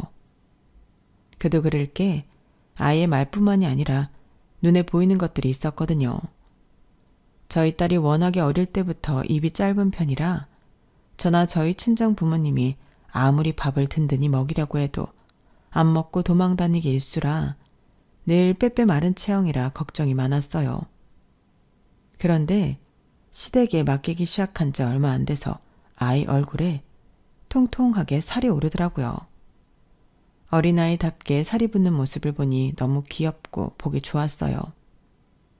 그땐 아이가 마음도 편하고 밥도 잘 먹으니 살이 붙는구나 라고만 생각을 했죠. 게다가 아이가 눈에 띄게 성격이 밝아진 것도 있었어요. 예전에는 아무래도 부모인 저희 부부가 집에 잘 안 붙어 있고 야근한다고 밤늦게 와서 아이를 보니 좀 위축되어 있는 느낌이었는데 시부모님께서 어화둥둥을 해서 그런지 얌전하던 아이가 왈가닥처럼 성격이 변하더라고요. 그것도 나쁜 변화라기보다는 표정도 밝아지고 발랄해진 모습이 보기 좋아서 별 생각 없이 받아들였던 것 같아요. 그런데 어느 날 유치원에서 청천벽력 같은 연락을 받았어요. 유진이 어머님이시죠? 저 한빛유치원 선생님인데요. 유진이가 최근에 아이들을 좀 때리고 다녀서요. 네? 그게 무슨 말씀이세요? 아이들을 때리고 다닌다고요? 네, 혹시 처음 들으세요? 유진이 할머님께 여러 번 말씀드려서 어머님도 알고 계신다고 하셨는데? 전 처음 듣는 소리예요. 유진이가 애들이랑 싸웠나요? 가만히 있는 아이들을 때리는 건가요? 네, 예전에는 안 그랬는데 요즘은 친구들이 마음에 안 들게 한다 싶으면 툭 하면 때려서 애들을 울리더라고요. 제가 몇 번 그러면 안 된다고 말리다 언성을 높인 적이 있는데 그 다음날 할머님이 찾아오셔서 유치원을 뒤집었었어요. 네가 뭔데 우리 손녀딸을 혼내냐면서요. 혹시 이것도 모르고 계셨을까요? 네, 제가 요즘 일 때문에 워낙 바빠서 그런 일이 있었다는 건 상상도 못했어요. 세상에 죄송해요, 선생님. 아니에요. 어머님이 사과하실 일은 아니죠. 아무튼 저는 이런 상황들이 어머님과 다 공유되고 있는 줄 알았거든요. 그런데 오늘도 같은 반에 있는 남자의 볼을 잡아뜯길래 도대체 왜 그러냐고 붙잡고 물어봤더니 할머니가 친구들이랑 싸울 것 같으면 맞지 말고 무조건 먼저 때리라고 가르쳐줬다고 하네요. 할머님께서 어머님 바쁘시니까 연락하지 말고 무슨 일 있으면 직접 이해하라고 하셨는데 지난번에 찾아오셔서 뭐라 하신 것도 있고 해서 직접 말씀드리기가 좀 난처해서요. 그래서 늦은 시간에 어머님께 연락드린 거예요. 어머나, 전 그런 일이 있는 줄도 모르고 알려주셔서 감사해요. 제가 일이 늦게 끝나서 회사에 있는 시간 동안은 외부 일에 신경을 많이 못 쓰다 보니 어머님이 얘기를 안 하셨나 봐요. 제가 어머님이랑 이야기 나눠볼게요, 선생님. 네, 원래 아이들하고 무난하게 잘 지냈는데 요즘 조금만 다툼이 생긴다 싶으면 유진이가 그렇게 행동을 해서 같은 반 아이 엄마들이 유진이를 너무 안 좋게 생각하고 계세요. 내년이면 유진이도 졸업하고 지금 같이 큰애들이랑 다 같이 초등학교에 입학하게 될 텐데 이대로면 소문도 너무 나빠지고 유진이한테 좋을 게 없을 것 같아서요. 선생님 말씀이 맞아요. 걱정이 되네요. 아, 그리고 어머님, 이건 제가 혹시나 해서 드리는 말씀인데요. 네? 또 뭐가 더 있나요? 가끔 유치원에서 소풍이 있거나 도시락 먹는 날이 있거든요. 보통 할머님께서 도시락을 챙겨주시는데 이상하게 유진이 도시락에는 밥이 없고 빵이랑 케이크처럼 달달한 군것질거리만 있더라고요.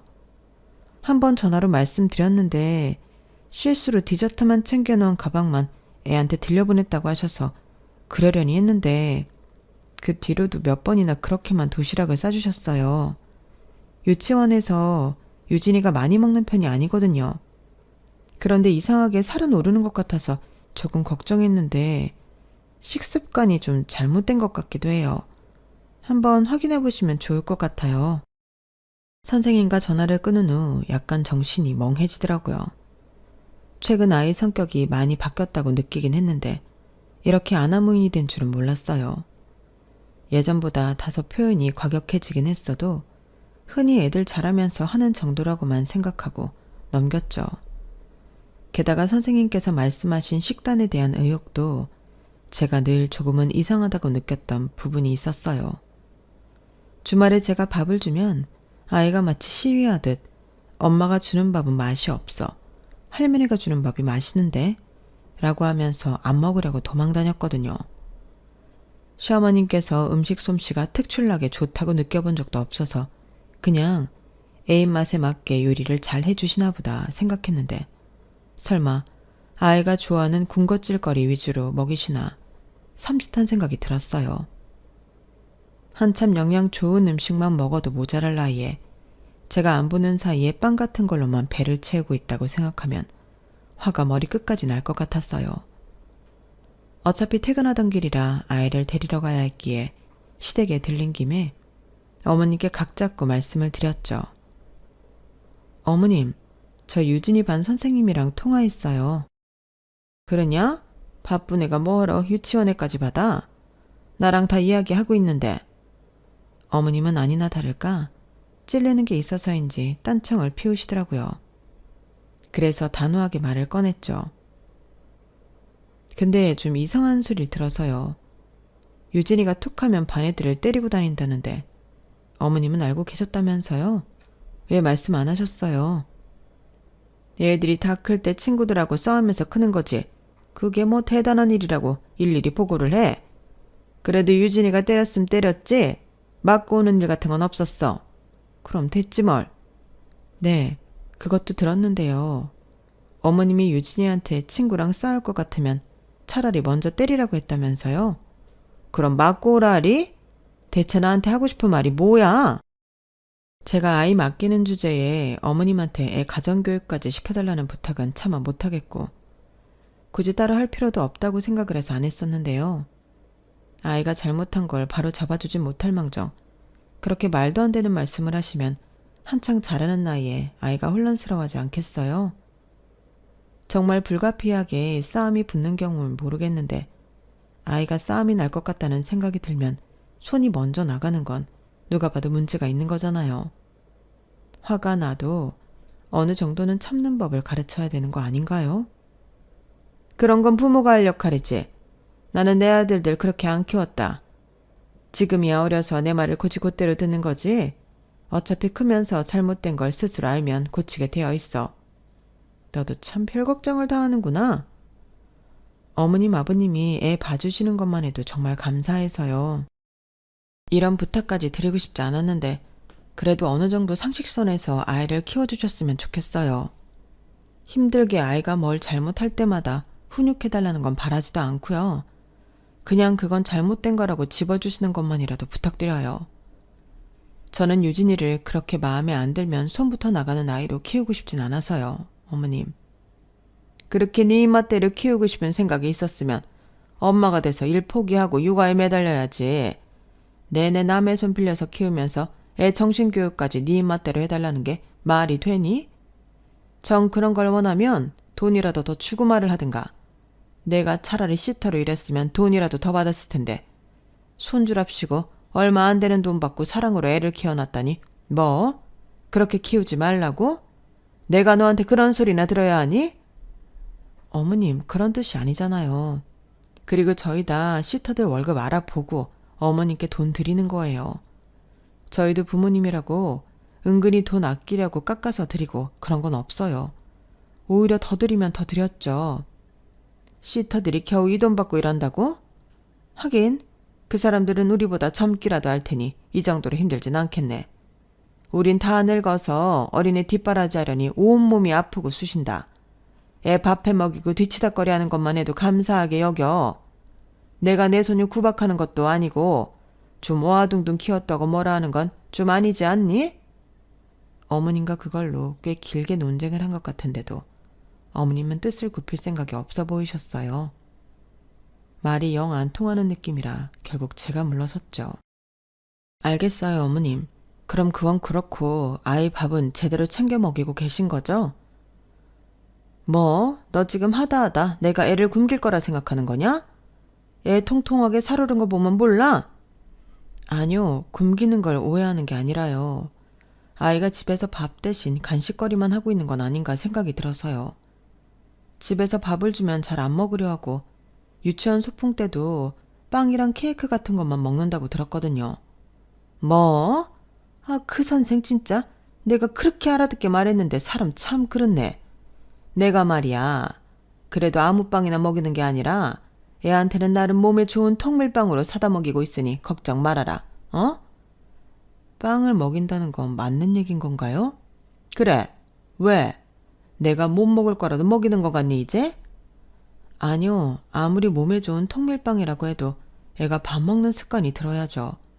안 그래도 입 짧은 애라 저랑 저희 친정엄마가 애 밥 먹이는 습관 들이려고 얼마나 고생을 했는데 요즘 따라 다시 안 먹으려 들어서 이상하게 생각은 했지만 정말 해도 너무하신 거 아니에요? 뭐? 너무한 건 너지? 예, 나도 아들 둘 키워봤지만 그렇게 치독하게 밥 안 먹으려는 애는 유진이가 처음이야. 나도 젊고 정정했을 때만 모를까? 나이 다 들어서 저 기운 좋은 애 반항하는 거 물리쳐가며 밥 먹이는 게 어디 쉬운 일인 줄 알아? 너 가만 보니까 은근히 나한테 너무 많은 걸 바란다? 너 회사가 있는 동안 애 케어해주고 보호해주는 것만 해도 고맙게 생각해야지. 내가 이 돈 받고 며느리한테 겨우 이 정도 대우받으면서 손녀를 봐줄 의무라도 있니? 내가 애 봐주는 게 그리 마음에 안 들면 진짜 저기 어디 시터라도 알아보든가. 제가 어머님을 무조건적으로 비난한 것도 아니고 아이를 봐주시면서 개선해 주셨으면 하는 부분을 말씀드린 건데 그렇게 역정을 내시며 제가 하는 말은 들으려고도 하지 않는 모습 때문에 저도 너무 화가 났어요. 돈이 자꾸 적다고 하시는데 저희는 정말 이 동네 시터들 월급 알아보고 드린 거거든요. 특별히 더 많이 드린 건 아니어도 시터들 평균 월급보다 20만 원 정도는 더 챙겨드렸는데 지금이 기회다 싶은 건지 돈이 부족하다고 자꾸 어필을 하시는 것도 짜증이 났어요. 척 봐도 아이를 잘 신경 써주시는 모습이라도 보였으면 좀 아쉬운 소리를 하셨어도 어떻게든 더 챙겨드리고 싶어서 안달이 났을 텐데 유치원 선생님께 이런 이야기를 듣고도 더 챙겨드리기는 싫더라고요. 하지만 제가 더 안 챙겨드렸다가는 지금도 저런 몸에 안 좋은 것만 먹이는데 더 방치하실까봐 어머니의 요구를 아예 무시하기도 힘들었어요. 어머님, 그럼 제가 용돈이라도 더 얹어드릴 테니까요. 이 돈으로 유진이랑 맛있고 건강한 음식 챙겨 드세요. 유진이가 안 먹으려고 해도 좀 잘 부탁드려요. 뭐 애가 하도 안 먹으려고 해서 내 빼서 그렇지 나도 노력은 하고 있다. 10만 원 정도 현금으로 더 쥐어드리자 그제서야 어머님은 화를 가라앉히고 표정을 푸시더라고요. 속이 보여도 너무 투명하게 보여서 솔직히 좀 그랬지만 내색은 안 했어요. 그 뒤로는 한번 용돈을 따로 드렸더니 그냥 더 챙겨드리게 되더라고요. 돈으로라도 성의 표시를 안 하면 애를 정말 대충 봐줄까 겁이 났던 것 같아요. 시간이 지나 사건은 또 제 머릿속에서 금방 잊혀졌어요. 현실에 치이다 보니 그런 걸 일일이 신경 쓸 여력이 없었던 것 같아요. 그러는 와중에 아이가 초등학교에 입학을 하게 됐어요. 초등학교에 보내니 나름대로 준비할 게 많아서 한동안 또 정신이 없더라고요. 학원도 최소한으로만 끊어주려고 했는데 방과 후 갈 곳 없는 아이들이 학원으로 뺑뺑이를 돌다 보니 학원을 안 보낼 수가 없었어요. 어차피 학교 끝나고 학원 끝나고 집에 오면 몇 시간 있다 저와 남편이 퇴근하는 일정이라 이제 굳이 시어머니께 아이를 맡기지 않아도 되겠다는 판단이 들었어요. 어머님, 저희 유진이 이제 집에서 통학시킬게요. 그동안 정말 감사했어요. 뭐? 그래도 아직 저학년인데 보호자가 필요하지. 애 학원 보내고 잘 돌아왔는지 확인할 사람이 필요할 거 아니냐. 유진이 다니는 학원들이 집에다 다 10분 이내라서요. 굳이 보호자까지는 필요 없을 것 같아요. 애 밥은? 애 학원 갔다 오면 따뜻한 밥 한 끼 해줄 사람 있어야 할 거 아니야? 어차피 2시간 있으면 저랑 남편 다 집에 들어오는데요, 뭐. 조금만 기다리라고 했다가 같이 저녁 먹으면 돼요. 걱정 마세요, 어머님. 하우, 우리도 손녀가 집에 있는 게 훨씬 좋은데 유진이가 갑자기 떠나버리면 우린 적적해서 어쩌나. 그래도 그동안 유진이 돌본다고 자유롭게 지내시지도 못하고 힘드셨을 거 아니에요. 이때까지 봐주신 것만 해도 너무 감사한데 더 폐를 끼칠 수는 없어요. 아유, 그래도 그렇지. 우리 유진이 보고 싶어 어쩌나.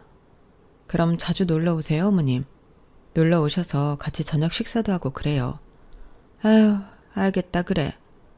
어머님은 아이를 데리고 가겠다는 제 말에 꼭 소중한 보석 상자라도 빼앗긴 사람 마냥 울상을 지으셨어요. 약간 삐뚤어진 생각일지도 모르겠지만 저는 그 태도에서 묘하게 유진이가 아니라 유진이를 돌봄으로써 나오는 돈이 끊긴다는 생각에 그런 표정이 나온다는 생각이 들더라고요. 그동안 유진이 덕분에 꽤나 많은 생활비와 용돈을 지원받고 계셨으니까요. 하지만 또 저희 입장에선 유진이를 학원에 보내게 되면서 학원비와 돌봄비를 함께 감당하기란 보통 벅찬 일이 아니었어요. 유진이를 데리고 온 후로는 다달이 용돈 정도 챙겨드리는 게 전부였네요. 그것만 해도 저희는 최선을 다했다고 생각을 했어요.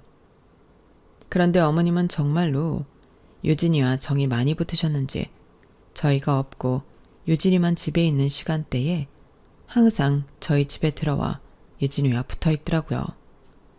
어머님 또 오셨어요? 미리 말씀하시죠. 요리 재료 3인분밖에 안 사왔는데. 아유, 아니다. 내가 어떻게 며느리 집에 와서 밥을 얻어먹고 가니? 난 그저 우리 예쁜 손녀 얼굴이 보고 싶어서 온 게 전부야. 얼굴 봤으니까 됐다. 이만 가마. 아, 어머님. 그래도 이렇게 가시는 게 어딨어요. 마침 저녁 식사 시간인데 식사나 한 술 뜨고 가세요. 맛있는 거 해드릴게요. 아니다. 난 정말 괜찮다니까. 그리고 나 혼자 먹고 들어가면 너희 시아버지 단단히 삐친다. 난 그 양반이랑 같이 먹어야지. 아, 그럼 다음에는 혼자 오지 마시고 아버님이랑 같이 오세요. 오셔서 유진이랑 좀 노시다가 저희 오면 같이 식사해요. 그래, 그러마. 어머님은 정말로 손녀만 보러 오신 건지 제가 집에 도착하니 허둥지둥 짐을 챙겨서 나가셨어요. 그때만 해도 별 생각은 없었어요. 그런데 다음날 딸이 갑자기 이런 말을 하더라고요. 엄마, 나 이번 주 용돈 다 썼나 봐. 돈이 없어. 응? 받은 지 얼마나 됐다고 벌써 다 써. 매주 8만 원씩 대부분의 시간을 혼자 보내는 딸에게 미안한 마음에 용돈을 또래에 비해 넉넉하게 챙겨주고 있었어요. 가끔 딸이 혼자 저녁을 먹어야 할 때도 있어서 준비물 등등 값을 생각하면 그 정도는 줘야 여유 있게 쓰겠더라고요. 딸은 늘 용돈이 남아서 남은 돈은 저금통에 저축을 했는데 그날은 목요일이었는데 벌써 일주일치를 다 썼다고 하더라고요. 모르겠어. 이번 주에 애들이랑 분식집도 몇 번 가긴 했는데 언제 다 썼지? 잃어버린 거 아니야? 그런가? 아, 돈 안 잃어버리게 조심하라니까. 칠칠맞게. 그거 큰 돈이야. 알아. 근데 어디서 잃어버린 거지? 엄마야 모르지. 엄마가 새로 용돈 줄 테니까 다음부터는 조심해. 알겠지? 응, 알겠어. 그날은 딸에게 용돈을 새로 줬어요. 딸이 또 어디 뛰어다니다가 흘렸겠거니 싶었죠. 그런데 이상한 일은 또 반복됐어요. 엄마, 나 또 돈 잃어버린 것 같아. 뭐? 그게 말이 돼? 근데 지갑에 분명히 아까 2만 원 들어있는 거 봤는데 어디 갔지? 잘 찾아봐. 근처에 없어? 분명히 봤는데. 그날도 어머니가 아무 사전 예고도 없이 왔다 가신 날이었어요. 돈이 없어질 일이 별로 없는데 하필이면 어머님이 왔다 가신 날마다 돈이 없어진다는 게 좀 이상했죠. 어머님 혹시 유진이 방 책상 근처에서 2만 원 주운 적 있으세요? 뭐?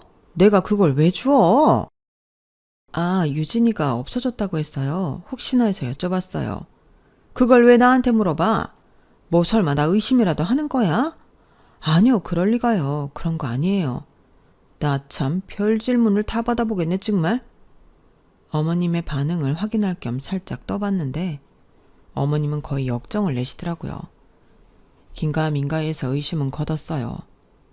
고작 2만 원 때문에 애 지갑에 든 돈에 손을 댔을 거라곤 생각 안 했거든요. 그런데 아이가 자꾸만 용돈이 없어졌다고 하더라고요. 처음 몇 번은 어머님을 의심했지만 어머님이 집에 다녀가지 않은 날에도 그런 일이 생기니 어머님은 아닌 것 같다는 생각이 들었어요. 너 용돈 부족해서 그래? 그런 거면 그냥 엄마한테 더 달라고 말을 해. 뭘 자꾸 없어졌다고 하는 거야. 아니 진짜라니까. 진짜 없어졌어. 미치겠네. 집인데 어디서 없어졌다는 거야. 나도 모르겠어. 다 써놓고 없어졌다고 하는 거 아니야? 너 앞으로 용돈 기입장 써서 엄마 보여줘. 딸에게 용돈 기입장도 쓰게 하고 목걸이형 지갑도 사줬지만 소용이 없었어요.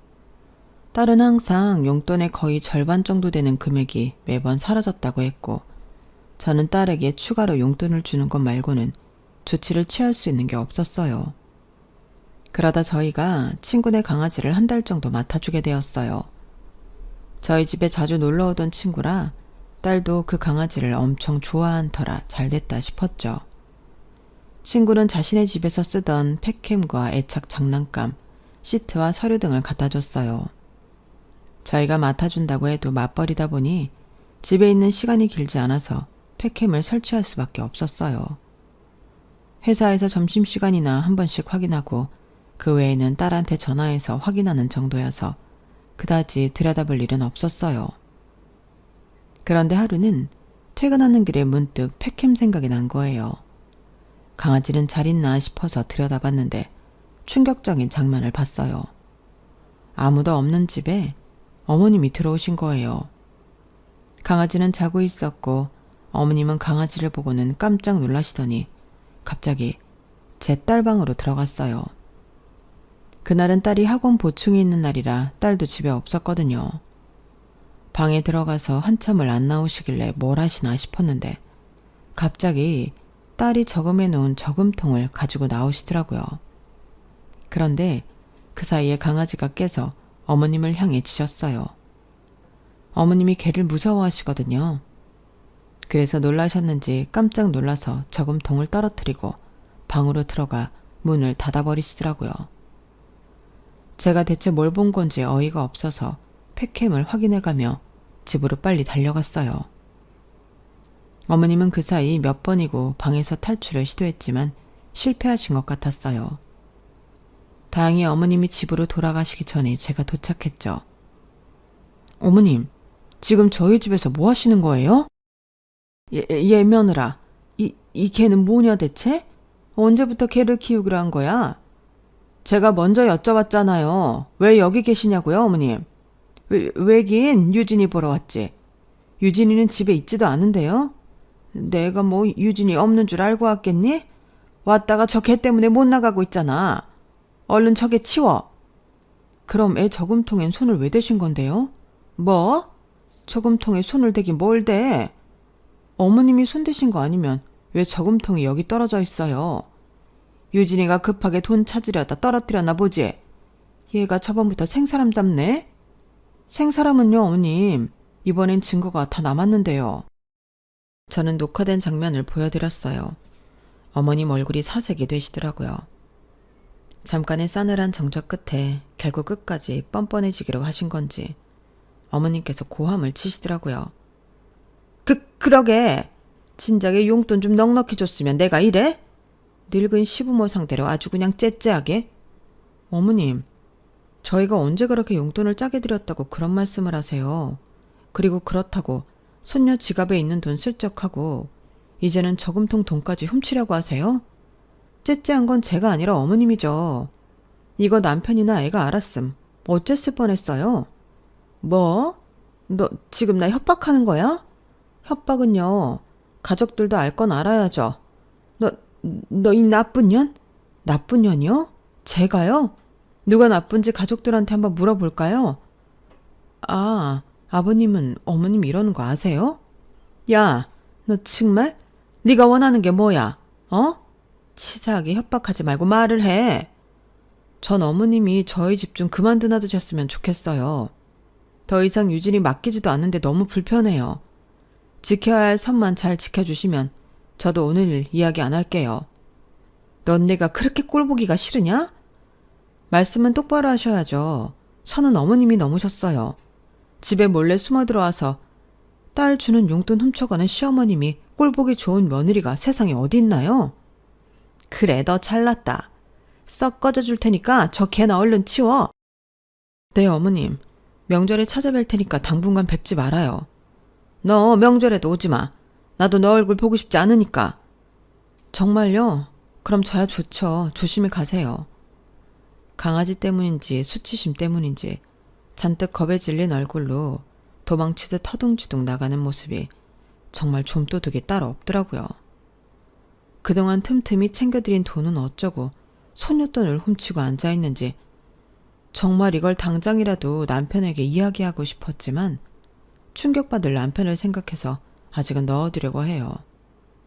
제가 살면서 겪은 일 중 황당한 일 1이라 사연을 안 쓰고 넘어갈 수가 없었네요. 가족이나 지인에게 이야기하자니 저희 가족 얼굴에 침 뱉기 같기도 하고 일이 너무 커질 것 같아 말을 아끼고 있는데 저도 대나무 숲은 필요하더라고요. 이걸 약점 잡혀서 그런지 시어머님은 더 이상 저희 집을 제 집 드나들듯 드나들거나 용돈에 관한 이야기는 일체 꺼내지 않으시더라고요. 나쁘끄러운 일이긴 해도 차라리 다행인 것 같아요. 팩캠 덕분에 우연히 증거까지 딱 잡혔으니 아마 시댁 때문에 괴로울 일은 평생 없을 것 같네요. 제 사연을 들어주셔서 감사합니다. 여러분들은 가족과 더 매일매일 행복하시길 바랄게요. 여러분, 사연 댓글에 응원과 현명한 조언 부탁드려요. 좋아요와 구독은 저에게 큰 힘이 됩니다. 오늘도 좋은 일 가득하세요.